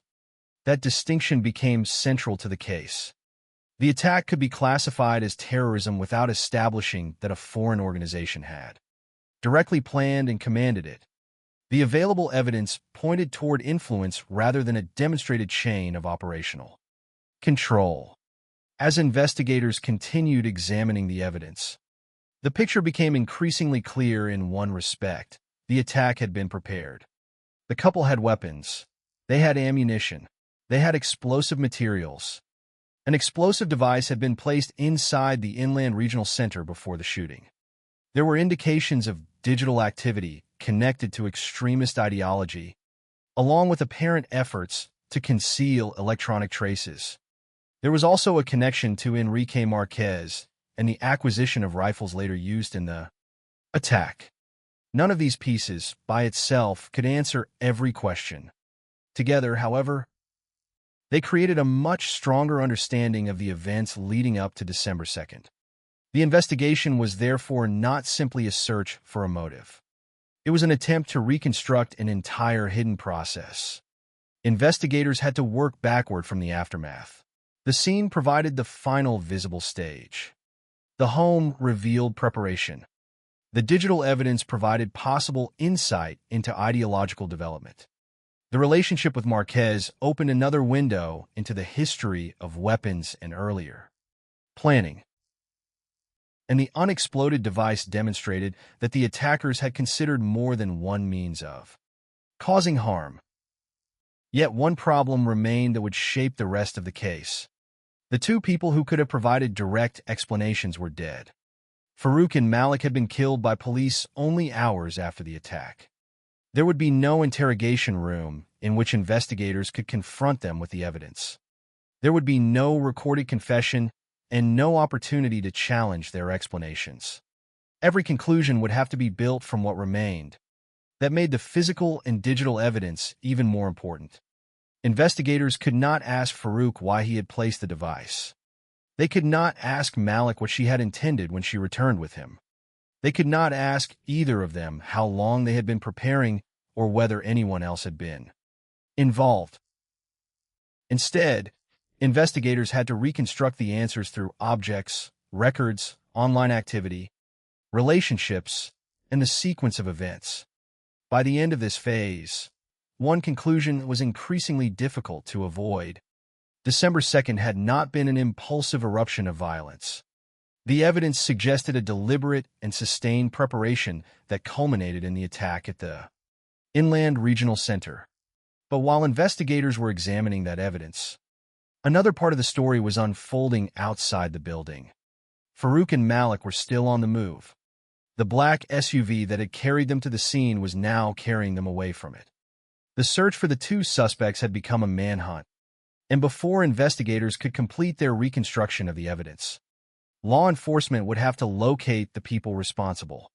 The next phase would end the physical search for Farouk and Malik, but it would also leave the investigation without the two witnesses who knew the full story of what had happened that day. When Syed Rizwan Farouk and Tashfeen Malik left the Inland Regional Center, the shooting was over. But the threat had not necessarily ended. 14 people were dead, 22 had been wounded, and an unexploded device had been discovered inside the building. Meanwhile, the two suspected attackers were already moving away from the scene in a black SUV. For law enforcement, the situation had changed rapidly. What had begun as a mass shooting at a workplace gathering had become a large-scale search for two armed suspects who might still have the ability and intention to cause further harm. Information about the vehicle and the identities of the suspected attackers was passed among law enforcement agencies. Officers were now working with a developing picture. Two people, armed with multiple firearms, had fled the Inland Regional Center and were believed to be traveling somewhere in the surrounding area. The search was complicated by the fact that investigators were still learning about the full scope of the attack. The unexploded device meant that the possibility of additional explosives could not be ignored. The weapons carried by Farouk and Malik meant that any attempt to stop them could become dangerous. And because the suspects had already demonstrated a willingness to use lethal violence, officers could not assume that the attack was finished simply because the gunfire inside the regional center had stopped. Several hours passed before the SUV was located. The vehicle eventually became the focus of another encounter, this time in a residential area. At approximately 3 o'clock in the afternoon, officers located the suspects and attempted to stop them. What happened next would bring the manhunt to its final stage. Farouk and Malik did not surrender. Instead, gunfire was exchanged between the suspects and law enforcement. Malik fired from the vehicle, and Farouk also fired at officers. The confrontation was no longer a search for suspects who might flee. It had become an active armed engagement. The circumstances also contained another layer of uncertainty. Investigators already knew that an explosive device had been left at the Inland Regional Center. They had also found evidence of explosive-related preparation. As officers approached the SUV, they therefore had to consider the possibility that explosives might be present inside or near the vehicle. This concern affected how they approached the scene. Armored vehicles were used to help officers move toward the SUV while reducing their exposure to gunfire and potential explosive danger. Several officers were injured during the confrontation. The available information does not provide a detailed account of each injury, and there is no need to embellish those moments. What matters is that the final encounter was itself violent and that law enforcement faced an immediate threat from the two people they had been searching for. Eventually, Farouk was killed. Malik continued firing from the vehicle and was subsequently killed by police as well. By approximately 3:15 p.m., both suspects were dead. The physical search for them was over. But in an investigative sense, their deaths created a problem that could never be completely solved. Farouk and Malik could no longer be questioned. They could not be arrested, interviewed, or brought before a court. There would be no opportunity to ask them directly about the decisions that had led to the attack. There would be no confession explaining the entire sequence from their perspective. There would be no trial at which prosecutors could present the evidence and ask them to respond. Instead, investigators would have to reconstruct the story from everything the couple had left behind. This distinction is central to understanding the San Bernardino case. In many major criminal investigations, the suspect becomes a source of evidence through interrogation, statements, or testimony. Here, that avenue disappeared on the same afternoon the attack occurred. The investigation, therefore, had to rely on physical evidence, digital evidence, witness accounts, and the reconstruction of the suspect's movements.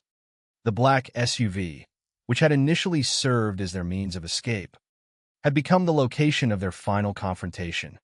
The weapons involved in the encounter, the circumstances of the pursuit, and the evidence recovered afterward would become part of the larger investigation.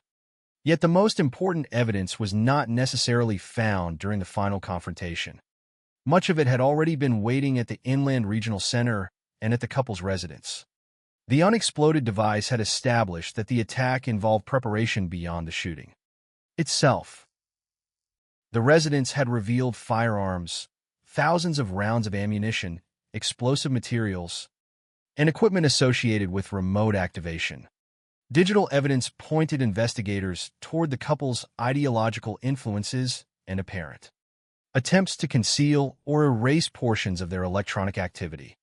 The investigation would later examine Farouk's relationship with Enrique Marquez Jr. and evidence connecting Marquez to two rifles that were subsequently used in the attack. All of these elements became increasingly important because the suspects themselves could no longer explain them. The final confrontation also marked a dividing line in the public understanding of the case. Before the suspects were located, authorities were dealing with an active threat. After they were killed, the immediate danger from Farouk and Malik was gone. The focus could now shift from stopping the attackers to understanding them. That process would take investigators beyond the events of December 2nd itself. It would require examining how the couple had acquired their weapons, what materials they had accumulated, what their digital activity revealed, and whether they had connections to other people who might have assisted them. But even before those questions were answered, the basic sequence of the day had become clear. Farouk and Malik had left their home in the morning. Farouk had gone to the Inland Regional Center and placed an explosive device. He had then left and returned with Malik, carrying firearms and ammunition. They had attacked the people gathered inside, killed 14 people, wounded 22, and then fled in the black SUV.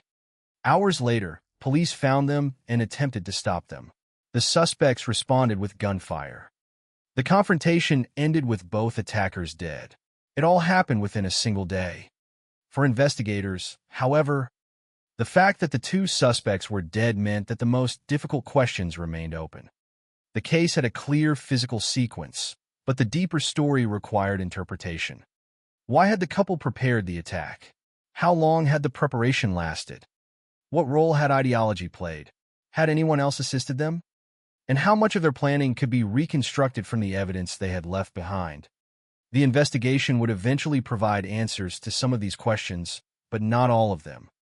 The absence of Farouk and Malik meant that there would always be a limit to what could be known with certainty about their internal reasoning. Investigators could establish actions. They could identify objects. They could examine digital records. They could trace relationships and reconstruct movements.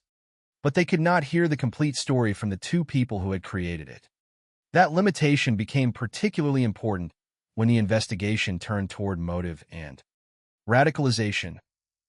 The FBI would eventually determine that the attack should be treated as terrorism and would identify signs that the couple had become self-radicalized under the influence of foreign extremist ideology. Yet there was no evidence, according to the supplied information, that a specific foreign terrorist organization had directly commanded the attack. That conclusion would come from the evidence rather than from testimony by the perpetrators. The final confrontation, therefore, did more than end the manhunt. It permanently changed the nature of the investigation. From that afternoon forward, authorities were no longer pursuing Farouk and Malik. They were pursuing the truth about Farouk and Malik. Every unanswered question had to be approached through evidence rather than through their statements. The house in Redlands, the unexploded device, the firearms, the ammunition, the digital records, and the relationships surrounding the couple would become pieces of that reconstruction. The attack itself had ended, but the case had entered a different phase, one in which the investigators had to work backward from the destruction left behind. In the end, the black SUV became a symbol of the final hours of the suspects' lives. The vehicle that carried them away from the Inland Regional Center. The vehicle that became the site of their last confrontation with police, and the place from which both attackers would emerge only in death. By approximately 3:15 p.m., the two people responsible for the San Bernardino attack were gone. But the questions they left behind would remain. And for the victims, the families, the wounded, and the survivors, the end of the manhunt could never mean the end of the consequences. The physical threat had ended that afternoon. The human aftermath had only begun. Once Syed Rizwan Farouk and Tashfeen Malik were dead, investigators faced a problem that would define the San Bernardino case from that point forward. They had to explain the attack without being able to question the people who had carried it out. The physical events were already clear. Farouk and Malik had gone to the Inland Regional Center. An explosive device had been placed inside before the shooting. The couple had returned armed. 14 people had been killed, 22 had been wounded, and the two attackers had later died in a confrontation with police. But establishing what they had done was not the same as understanding why they had done it. That distinction became increasingly important as investigators examined their background, their relationships, their weapons, and their activity online. One of the people who emerged during this process was Enrique Marquez Jr., a longtime friend of Farouk. Marquez was important to the investigation, but the distinction between association and direct participation had to be maintained. According to the information provided, Marquez was not identified as a direct participant in the December 2nd shooting.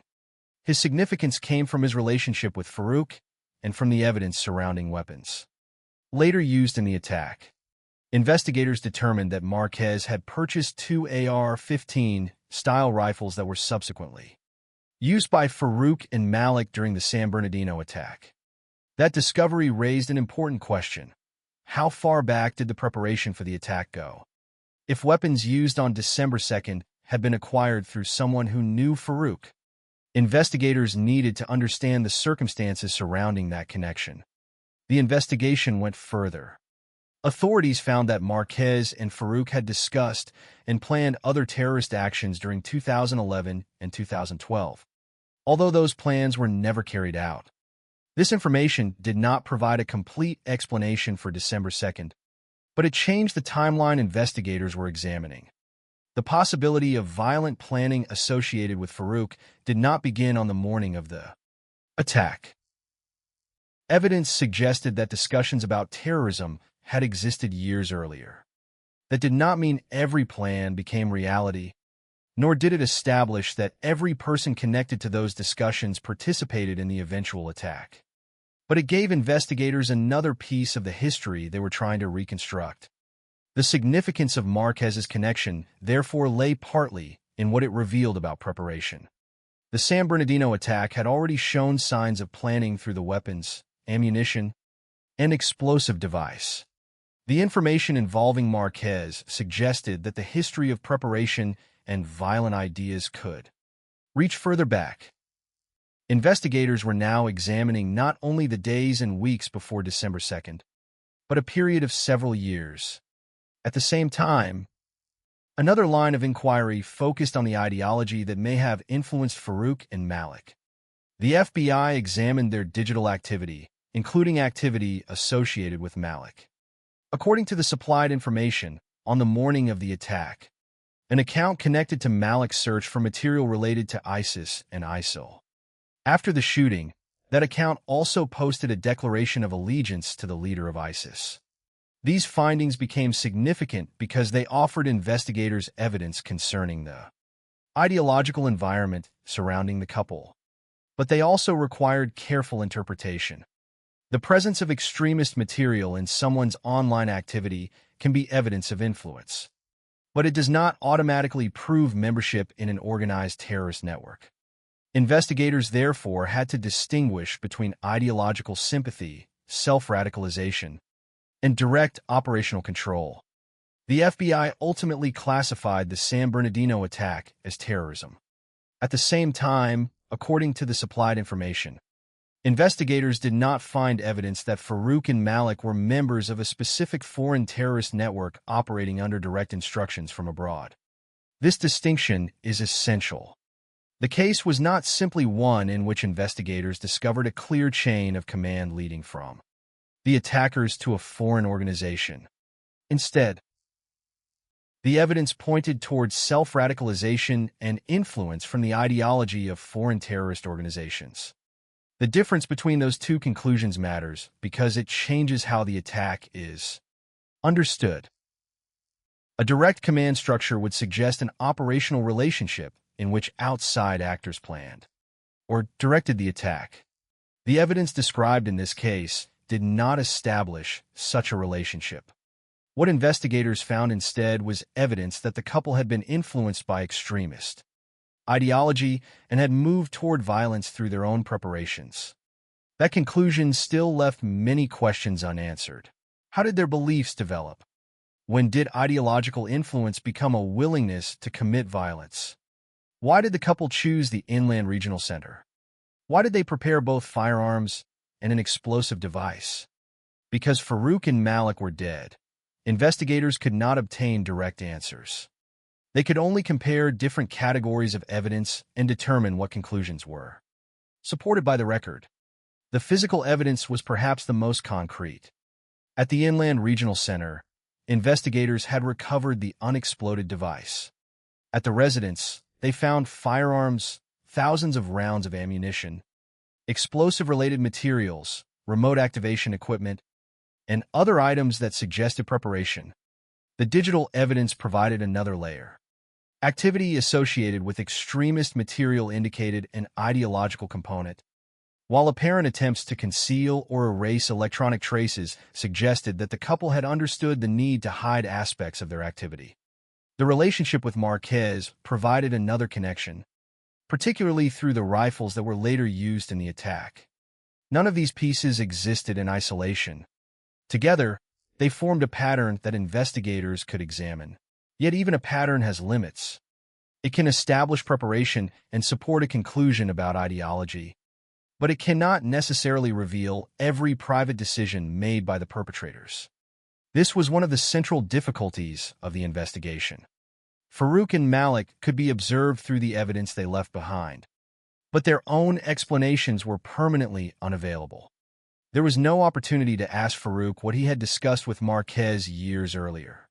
There was no opportunity to ask Malik about her online activity or her declaration of allegiance. There was no opportunity to ask either of them whether they had received instructions from anyone outside the United States. The investigators had to rely on what could be demonstrated. The distinction between evidence and speculation, therefore, became particularly important. The FBI could identify the attack as terrorism. It could identify signs of self-radicalization. It could identify extremist ideological influence. But without evidence of direct operational control, investigators could not simply attribute the attack to a foreign organization. The case instead became an example of a different kind of threat. Individuals influenced by extremist ideology who prepared and carried out violence without a demonstrated direct command from a foreign network. That understanding also helped explain why the investigation extended beyond the crime scene. Investigators were not simply looking for another shooter. They were attempting to understand a process. The process included Farouk's earlier relationship with Marquez, the acquisition of weapons, the accumulation of ammunition and explosive materials, digital activity associated with extremist ideology, and the apparent effort to conceal electronic traces. Each discovery moved investigators further away from the assumption that December 2nd had been an isolated moment of spontaneous violence. The evidence suggested preparation over time. The attack had been assembled from resources, decisions, and preparations that existed before the shooting began. But the deeper investigators looked, the more important it became to acknowledge what remained unknown. Evidence can tell investigators what was found. It can help establish what happened and when. It can reveal relationships and associations.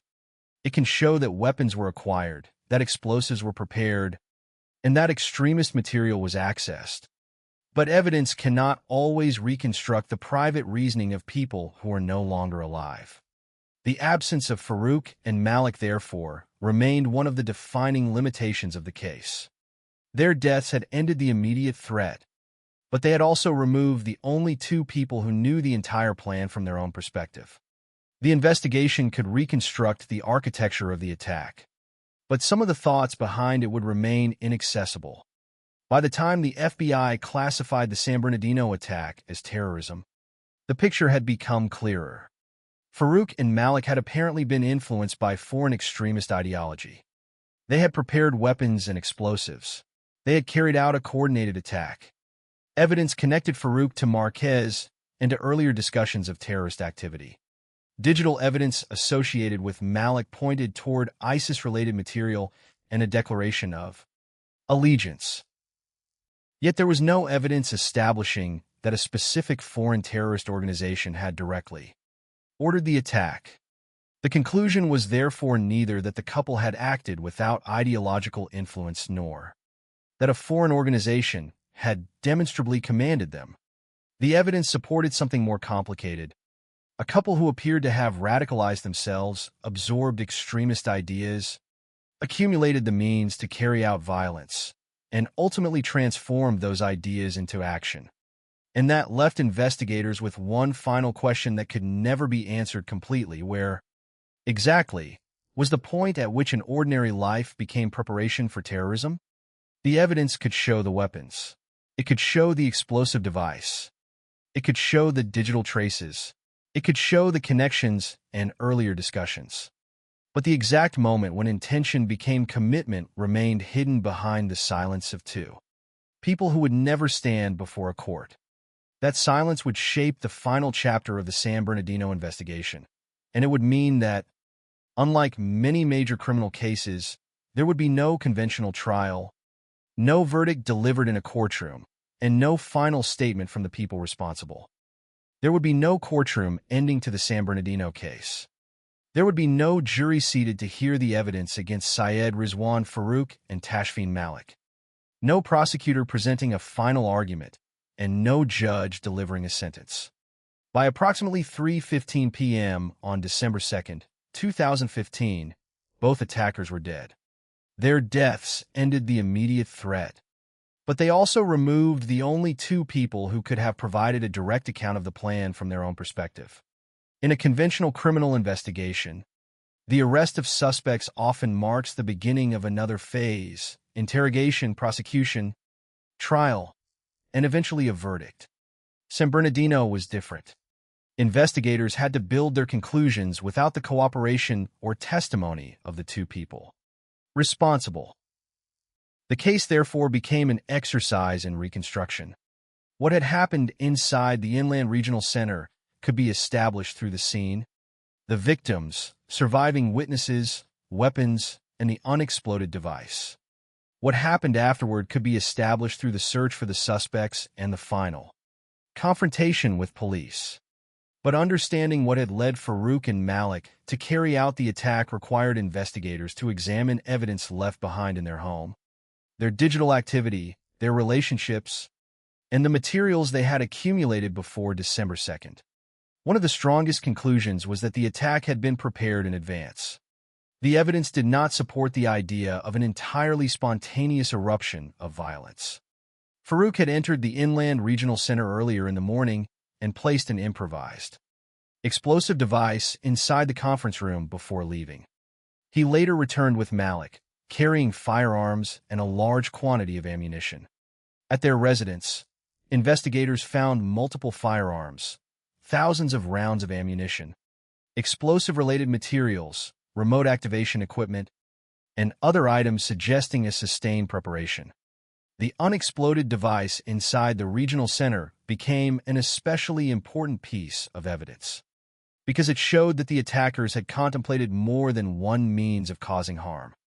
The device failed to detonate, but its presence demonstrated that explosives were part of the preparation. The investigation also uncovered evidence related to digital activity.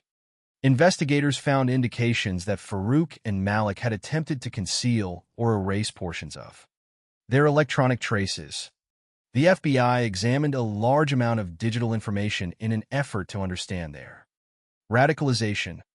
An account associated with Malik had searched for ISIS and ISIL-related material on the morning of the attack. And after the shooting, that account posted a declaration of allegiance to the ISIS leader. These findings contributed to the FBI's conclusion that the attack was terrorism. But the investigators also made an important distinction.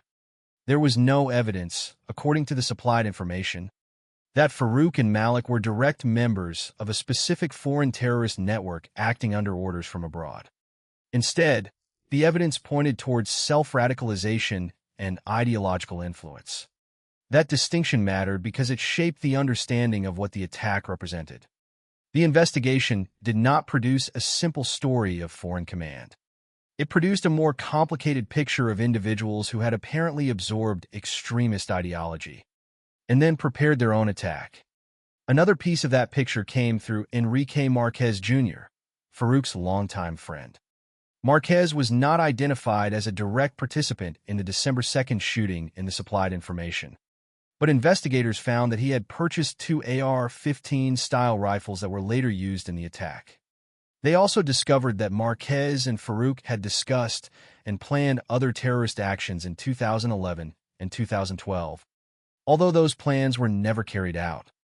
This evidence suggested that Farouk's history of violent planning did not begin immediately before December 2nd. It extended further into the past. Again, however, the evidence had to be interpreted carefully. A previous discussion or an association with another person did not automatically explain every later decision.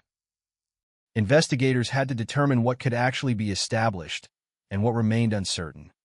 The absence of a trial meant that those distinctions could never be tested through testimony from Farouk and Malik themselves. There was no opportunity for either attacker to challenge the evidence or explain the choices they had made. There was no defense argument presenting their version of events. The public understanding of the case would therefore depend heavily on the investigative record and the evidence authorities were able to reconstruct. In some ways, the sequence of events was clear. The couple left home in the morning. Their child remained with the grandmother. They told family members they were going to a medical appointment. Farouk traveled to the Inland Regional Center, entered the building, placed an explosive device, and left. He later returned with Malik. They carried firearms and ammunition and attacked the people gathered there. 14 people were killed and 22 were wounded. The couple escaped in a black SUV. Several hours later, police located them in a residential area. A gun battle followed. Several officers were injured. Farouk was killed. Malik continued firing, and she was subsequently killed by police. By approximately 3:15 p.m., the attack and the manhunt had both reached their violent conclusion. What remained was the human aftermath. 14 people were dead. 22 had been wounded. Others had survived by escaping or hiding. The supplied information does not provide individual biographies for the victims or detailed accounts of their lives afterward, so their experiences cannot responsibly be invented. But the scale of the loss is clear. These were people who had gathered for a workplace event and had expected an ordinary day. Instead, they became victims of an attack that would later be classified as terrorism. The survivors and families were left with consequences that did not disappear when the suspects were killed. The end of the manhunt was therefore not the end of the story. It was only the end of the immediate physical threat. The investigation continued because authorities needed to understand how the attack had been prepared and whether other people or organizations had been involved. The evidence ultimately pointed toward a coordinated act carried out by Farouk and Malik. influenced by extremist ideology, but not shown to have been directly ordered by a specific foreign terrorist organization. The distinction was significant, but it did not reduce the seriousness of the crime. Terrorism does not become less destructive simply because investigators cannot establish a direct chain of command. The central fact remained that two people had deliberately prepared weapons and explosives and used them against people gathered at a workplace. There is also something unsettling about the lack of a conventional ending. Many criminal cases conclude with a verdict. A jury determines guilt. A judge imposes a sentence. The legal process creates a final public judgment based on evidence presented in court. San Bernardino did not have that conclusion. There was no trial because there could be no trial. The two suspects were dead. The investigation could establish facts, but it could not produce a courtroom exchange between the accused and the state. That absence leaves certain questions permanently unanswered. Investigators could determine that Farouk and Malik had prepared the attack. They could identify weapons, ammunition, explosives, and digital traces. They could identify evidence of extremist influence. They could trace connections to Marquez and earlier discussions of terrorist activity. But they could not ask the two attackers to explain the precise sequence of decisions that brought them from preparation to murder. That unanswered space is part of the history of San Bernardino. It is tempting, in the aftermath of a case like this, to focus entirely on the perpetrators because their motives appear to promise an explanation. But the more important reality is what their actions did to other people. 14 people lost their lives. 22 were wounded. Families lost relatives. Colleagues lost friends and co-workers. Survivors were forced to confront violence in a place that had been associated with ordinary work and routine. The Inland Regional Center became permanently connected to an event that no one inside had expected. When they arrived that morning, the San Bernardino case therefore leaves two different kinds of evidence behind. There is the evidence of preparation, weapons, ammunition, explosive materials, digital activity, and relationships that helped investigators reconstruct the path toward the attack.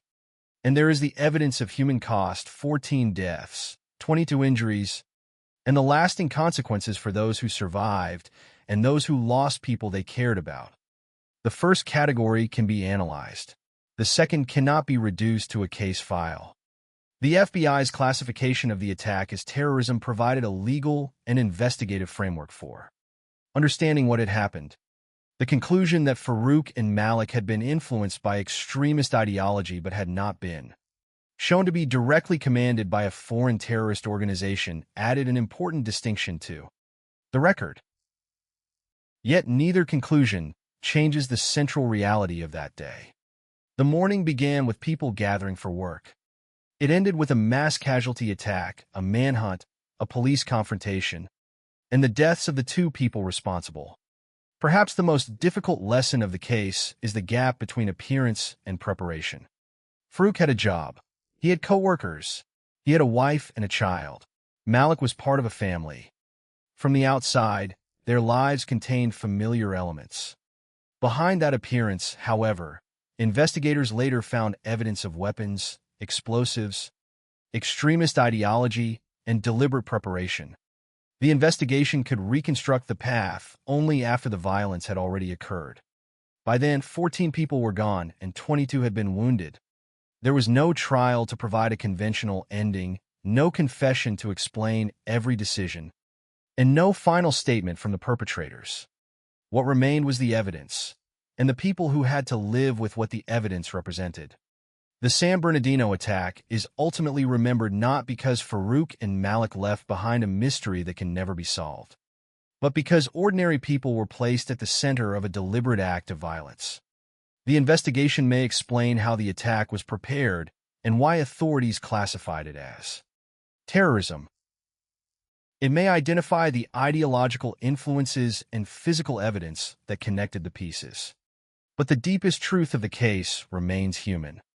On December 2, 2015, 14 people lost their lives, 22 were wounded, and an ordinary gathering became a tragedy whose consequences extended far beyond that single afternoon.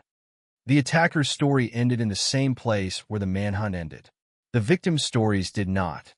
For their families, their colleagues, and those who survived, December 2nd became a dividing line.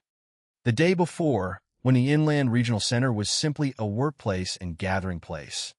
And the day after, when it had become the setting of one of the most consequential acts of terrorism in the United States during that period. And that is where the story ultimately belongs, not with the mythology of the perpetrators, but with the people whose ordinary day was taken from them, and with the lasting responsibility to remember that behind every number in a case file was a human life. The San Bernardino investigation had reached a point where the immediate danger was over. Both attackers were dead, and the physical evidence had been gathered. What remained was the difficult task of turning fragments into a coherent account. Investigators had to reconstruct a sequence that neither Syed Rizwan Farouk nor Tashfeen Malik would ever explain themselves. There would be no interrogation, no confession, and no courtroom testimony from either suspect.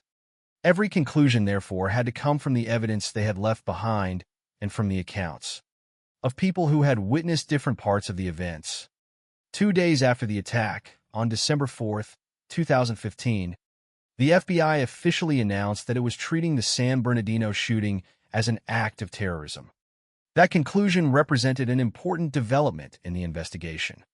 Authorities had already established that the attack was deliberate and that Farouk and Malik had prepared weapons and explosives before carrying it out. The remaining question was how to understand the ideological dimension of their actions. According to the information available to investigators, both had shown signs of self-radicalization and had been influenced by the ideology of foreign terrorist organizations. At the same time, investigators did not find evidence that the couple belonged to a specific foreign terrorist network or that they had received direct instructions from an organization outside the United States. This distinction became one of the most important conclusions of the case. The attack could be classified as terrorism without proving that an overseas organization had planned the operation. The evidence instead pointed toward two individuals who had apparently absorbed extremist ideas and then developed and carried out their own plan. That conclusion was supported by several different categories of evidence. The first was the physical evidence from the Inland Regional Center. Farouk had entered the building earlier that morning and left an explosive device inside the conference room. The device was constructed from 3 metal tubes combined with gunpowder and equipped with a mechanism intended for remote activation. It did not explode, but even in failure, it became one of the clearest indications that the attackers had prepared for more than a shooting. The device demonstrated preparation, technical effort, and an intention to introduce explosives into the attack. The second category was the evidence recovered from the couple's home in Redlands. Investigators found multiple firearms, thousands of rounds of ammunition, explosive materials, equipment associated with remote activation, and other objects that suggested preparation over an extended period. The quantity and variety of materials were significant because they provided context for the weapons used at the Inland Regional Center. The attackers had not simply acquired a single firearm shortly before the event. Investigators found evidence of a broader stockpile of weapons, ammunition, and explosive-related materials. The home, therefore, became an important part of the reconstruction. The crime scene showed what Farouk and Malik had done. Their residence showed what they had prepared before doing it.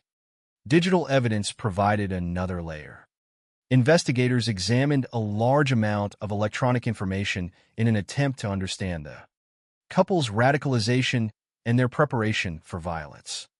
The information provided states that Farouk and Malik appeared to have attempted to conceal or erase portions of their electronic activity.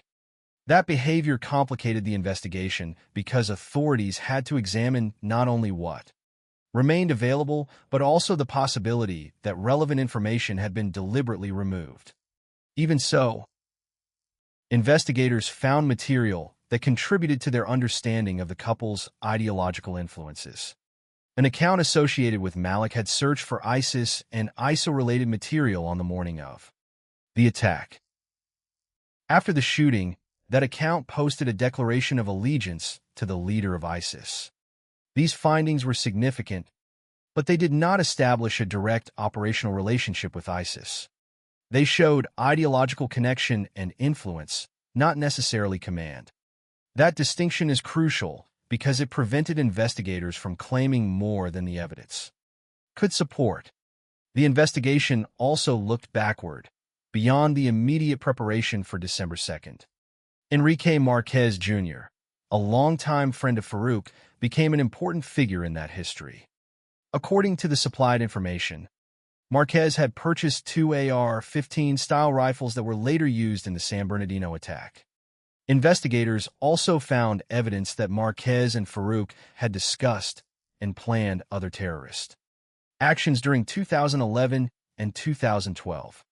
Those earlier plans were never carried out. Nevertheless, they demonstrated that the possibility of violent action had existed in Farouk's history years before the San Bernardino attack. The information surrounding Marquez did not establish that he directly participated in the December 2 shooting. That distinction remains important. His connection to Farouk and to the weapons formed part of the investigative record. But the attack itself was carried out by Farouk and Malik.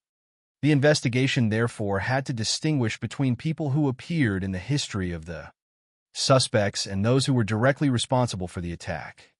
That same principle applied to the question of foreign terrorist organizations.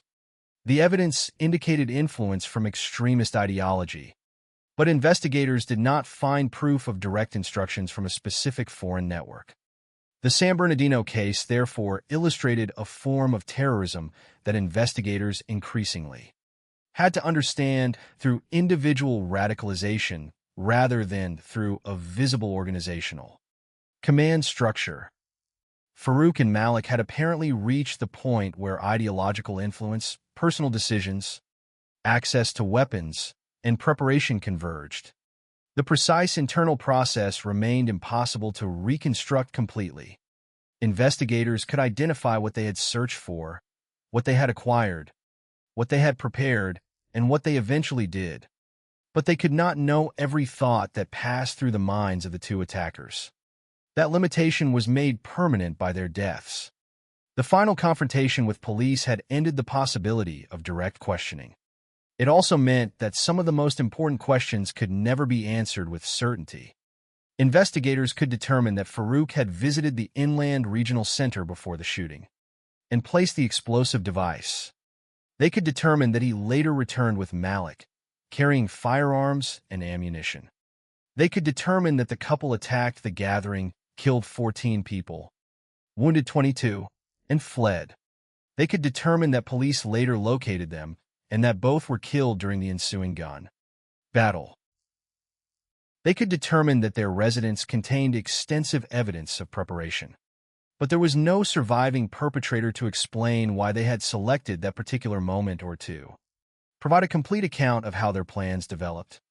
The investigation, therefore, became an exercise in evidence rather than confession. Each object carried a limited meaning. The weapons established preparation and capability. The ammunition established the scale of that preparation. The explosive device established that explosives were part of the plan. The digital evidence provided indications of ideological influence.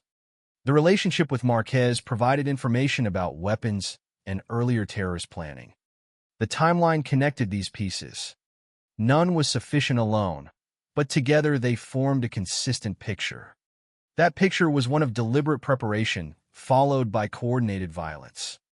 The attack was not simply a sudden confrontation that escalated without warning. Farouk had gone to the target before the shooting. He had placed an explosive device. He had left and later returned with Malik. The couple had prepared firearms and ammunition. They had access to explosive materials. They had apparently been influenced by extremist ideology. These facts allowed investigators to establish the essential structure of the case, even though the perpetrators themselves could not be questioned. Yet the most important evidence remained the human consequences. 14 people had died. 22 had been wounded. Others had survived by escaping or hiding. The supplied information does not provide enough verified detail about each victim to reconstruct their individual lives. And it would be wrong to invent biographies or private emotions. But their presence in the conference room matters. They were not abstract figures in an investigative timeline. They were people attending a workplace event when the violence began. Their lives became the central cost of the preparation that investigators later reconstructed. The same evidence that revealed how Farouk and Malik prepared also revealed how far their actions had moved from the ordinary life they appeared to lead. Farouk had a job with the county health department. He had coworkers who knew him. He had a wife and a child. Malik was his wife and the mother of their young child. On the morning of the attack, their child remained with the grandmother while the couple left home. These ordinary elements of family life existed alongside the evidence of preparation. That contrast made the case particularly difficult to understand. It demonstrated that outward normality could coexist with hidden preparations for violence. But it did not provide a simple explanation for how or why that transformation occurred. By the conclusion of the investigation, authorities had established the central facts. San Bernardino was a terrorist attack. Farouk and Malik were responsible for the shooting. They had prepared weapons and explosives in advance. They had been influenced by extremist ideology. There was no demonstrated evidence that a foreign terrorist organization had directly commanded them. And because both attackers died on the day of the attack, the investigation would never receive their personal explanation. What remained was a record assembled from evidence. A record strong enough to establish what happened even when some questions about motive and personal reasoning remained beyond reach. In that sense, the San Bernardino case had no traditional final chapter. There was no verdict, no sentence, and no final statement from the perpetrators. The investigation could close certain questions, but others would remain permanently unanswered. What it could establish beyond doubt was the cost of the decisions that Farouk and Malik had made. A workplace gathering had become a scene of mass violence. 14 people had lost their lives. 22 had been wounded. The attackers had been stopped, but only after the damage had already been done. And the evidence left behind ensured that, even without a courtroom, the essential truth of that December morning could still be reconstructed. The investigation into the San Bernardino attack eventually established the essential sequence of events. But establishing what happened is not the same as measuring everything that was lost. On December 2nd, 2015, 14 people were killed and 22 were wounded at the Inland Regional Center. Others survived by fleeing or hiding. For the victims and their families, the attack did not end when Syed Rizwan Farouk and Tashfeen Malik were killed by police that afternoon. The gun battle ended the immediate threat. It did not erase the consequences of what had happened earlier in the day. The final hours of the perpetrators, therefore, became only one part of a much larger story. One that ultimately belonged to the people who had been gathered at the regional center, to the families who lost loved ones, and to the investigators who had to reconstruct an attack whose perpetrators could never be questioned. The facts established by the investigation were stark. Farouk and Malik had left their home in Redlands during the morning, leaving their young child with the grandmother. They told family members they were going to a medical appointment. Farouk then traveled to the Inland Regional Center in a rented black SUV. At approximately 8:48 to 9:00 a.m., he entered the facility and placed an improvised explosive device inside the conference room. He left the building and later returned with Malik. Around 10:58 a.m., the couple entered the area where approximately 80 people were attending a training event and end-of-year gathering connected to the San Bernardino County Department of Public Health. They were armed with 2 rifles, 2 handguns, and a large quantity of ammunition. The shooting began. People ran, hid beneath tables, moved into bathrooms, and searched for any available protection. The sprinkler system was damaged by gunfire, adding further confusion to an already chaotic scene. 14 people were killed. 22 were wounded. The explosive device did not detonate. Farouk and Malik escaped in the black SUV, beginning a manhunt that would last for several hours. Later that afternoon, police located them in a residential area.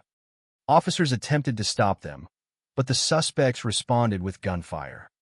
Several officers were injured. Armored vehicles were used because authorities remained concerned about the possibility of explosives. Eventually, Farouk was killed. Malik continued firing and was also killed by police. By approximately 3:15 p.m., both attackers were dead. In less than one day, an ordinary workplace event had become one of the most consequential terrorist attacks in the United States during that period. But the end of the gun battle did not provide the kind of conclusion normally associated with a criminal case. There would be no trial. There would be no jury. There would be no opportunity for the victims' families to hear the attackers questioned in court. There would be no sentence. Farouk and Malik had taken that possibility away when they died in the confrontation with police. Instead, the legal and investigative story had to be reconstructed from evidence. That evidence showed that the attack had not been an impulsive act. The explosive device placed inside the Inland Regional Center before the shooting was one of the clearest indicators. The device was constructed from 3 metal tubes and gunpowder and was designed for remote activation. It failed, but its presence demonstrated that the attackers had prepared for an additional form of violence. The search of their residence produced further evidence: firearms, thousands of rounds of ammunition, explosive materials, remote activation equipment, and other items associated with preparation. These discoveries made it difficult to describe the attack as something decided upon at the last moment. The couple had accumulated the means to carry out violence before arriving at the regional center. Their digital activity provided another part of the story. Investigators found indications that Farouk and Malik had attempted to conceal or erase portions of their electronic traces. The FBI examined a large volume of digital information to understand the couple's radicalization. An account associated with Malik had searched for ISIS and ISIL-related material on the morning of the attack. And after the shooting, that account posted a declaration of allegiance to the ISIS leader. Those findings contributed to the FBI's determination that the attack was terrorism. Yet the investigation also produced an important limitation. There was no evidence that Farouk and Malik were direct members of a specific foreign terrorist organization or that they had received direct orders from such an organization. The evidence instead indicated self-radicalization and ideological influence. That conclusion is significant because it prevents the story from becoming simpler than the evidence allows. There was no demonstrated foreign command structure explaining every step. There were instead 2 people who had apparently absorbed extremist ideas and then prepared and carried out violence themselves. The investigation also revealed an earlier connection through Enrique Marquez Jr., Farouk's longtime friend. Marquez was not identified as a direct participant in the December 2nd shooting in the supplied information. However, he had purchased 2 AR-15 style rifles that were later used in the attack. Investigators also found that Marquez and Farouk had discussed and planned other terrorist actions during 2011 and 2012, although those plans were never carried out. This discovery pushed the timeline further into the past. It showed that the history surrounding Farouk included earlier discussions of terrorism, long before the December 2nd attack. Once again, however, the evidence had to be separated from speculation. The existence of earlier plans did not automatically explain every later action, and Marquez's connection did not make him a direct participant in the shooting. Investigators had to distinguish what could be demonstrated from what could only be suspected.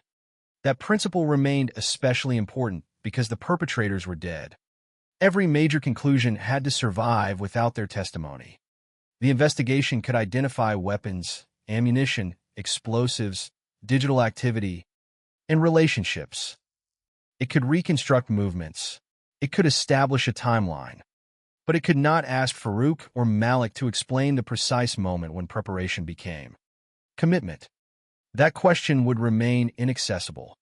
In the aftermath, perhaps the most striking contrast was between the ordinary appearance of the perpetrators' lives and the evidence uncovered after the attack. Farouk had been employed by the county health department. He had coworkers. He had a wife and a young child. Malik was part of that family.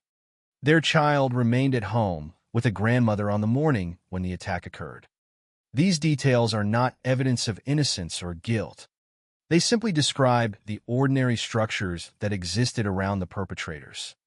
What made the case disturbing was that these ordinary elements existed alongside hidden preparations for mass violence. The investigation revealed that a person could maintain the appearance of an ordinary working and family life while privately preparing an attack. But even that observation cannot fully explain the process of radicalization. The evidence shows the preparation. It shows the ideological influence. It shows the weapons and explosives. It shows the attack. What it cannot show with complete certainty is every internal decision that connected one stage to the next. That is the boundary of the historical record. For the victims, however, the motive of the attackers could never make the losses less real. 14 people died because 2 people chose to carry out an armed attack. 22 people were wounded. Others survived by hiding or escaping. The supplied information does not provide enough verified detail to tell each victim's individual story, and it would be wrong to invent those details. But the absence of individual biographies does not make the victims anonymous. Their collective presence at the Inland Regional Center is enough to establish what was taken from them: an ordinary day, a workplace gathering, and ultimately their lives or their sense of safety.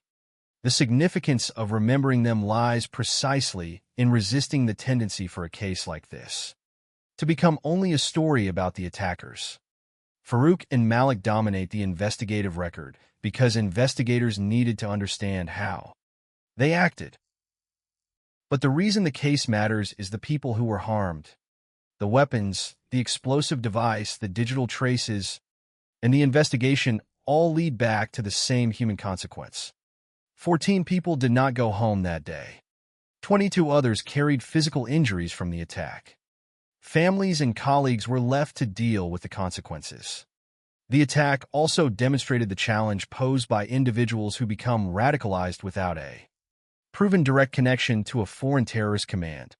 The FBI's conclusion that Farouk and Malik had been influenced by extremist organizations but were not shown to have received direct orders illustrated how terrorism could emerge from personal radicalization and self-directed preparation. That reality complicated the traditional image of terrorism as something controlled entirely by a distant organization. In San Bernardino, the evidence instead pointed toward a couple who had prepared their own weapons, their own explosive device, and their own attack. The investigation could therefore establish responsibility without providing a simple explanation for how the couple arrived at that point. In the end, San Bernardino has no conventional final scene. There was no courtroom in which the perpetrators faced the victims' families. There was no verdict. There was no sentence. There was no confession explaining the entire plan. Instead, there was an investigation that assembled the truth from physical evidence, digital traces, witness accounts, and the sequence of events. On December 4, 2015, the FBI formally identified the attack as terrorism. That conclusion placed the San Bernardino shooting within the broader history of terrorism in the United States. While the investigative findings preserve the distinction between ideological influence and direct organizational control, what remains most important is not the mythology of the perpetrators, but the reality of the people affected by their actions. The black SUV disappeared from the scene that afternoon. The weapons were recovered. The explosive device was examined. The house was searched. The digital evidence was analyzed. The manhunt ended when Farouk and Malik were killed. But the human consequences could not be recovered or erased. The story therefore ends where the evidence cannot, with the lives interrupted by the attack, and with the people left behind to remember them. San Bernardino began as an ordinary morning. People arrived for work. A training event, an end-of-year gathering brought co-workers together. Farouk entered the building and placed a device that no one recognized as a threat.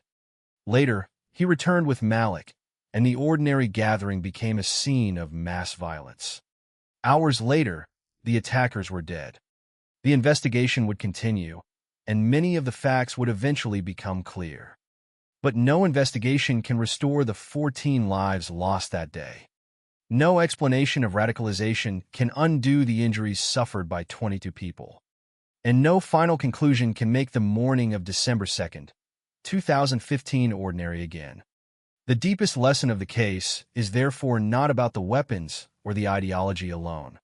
It is about how quickly an ordinary human environment can be transformed when deliberate violence enters it, and how much remains long after the perpetrators are gone. The case file can close. The investigation can reach its conclusions. The immediate threat can disappear. But for the victims, the survivors, their families, and their colleagues, the consequences continue beyond the final page. San Bernardino was not simply the story of 2 people who prepared an attack. It was the story of 14 people who never returned home, 22 people who were wounded, countless others forced to flee or hide, and a community confronted with violence in a place that had been associated with everyday life. That is the part of the story that should remain when everything else, the weapons, the investigation, the theories, and even the names of the perpetrators, has faded from public memory. The victims were there first. They were living an ordinary day. And it was that ordinary day that was taken from them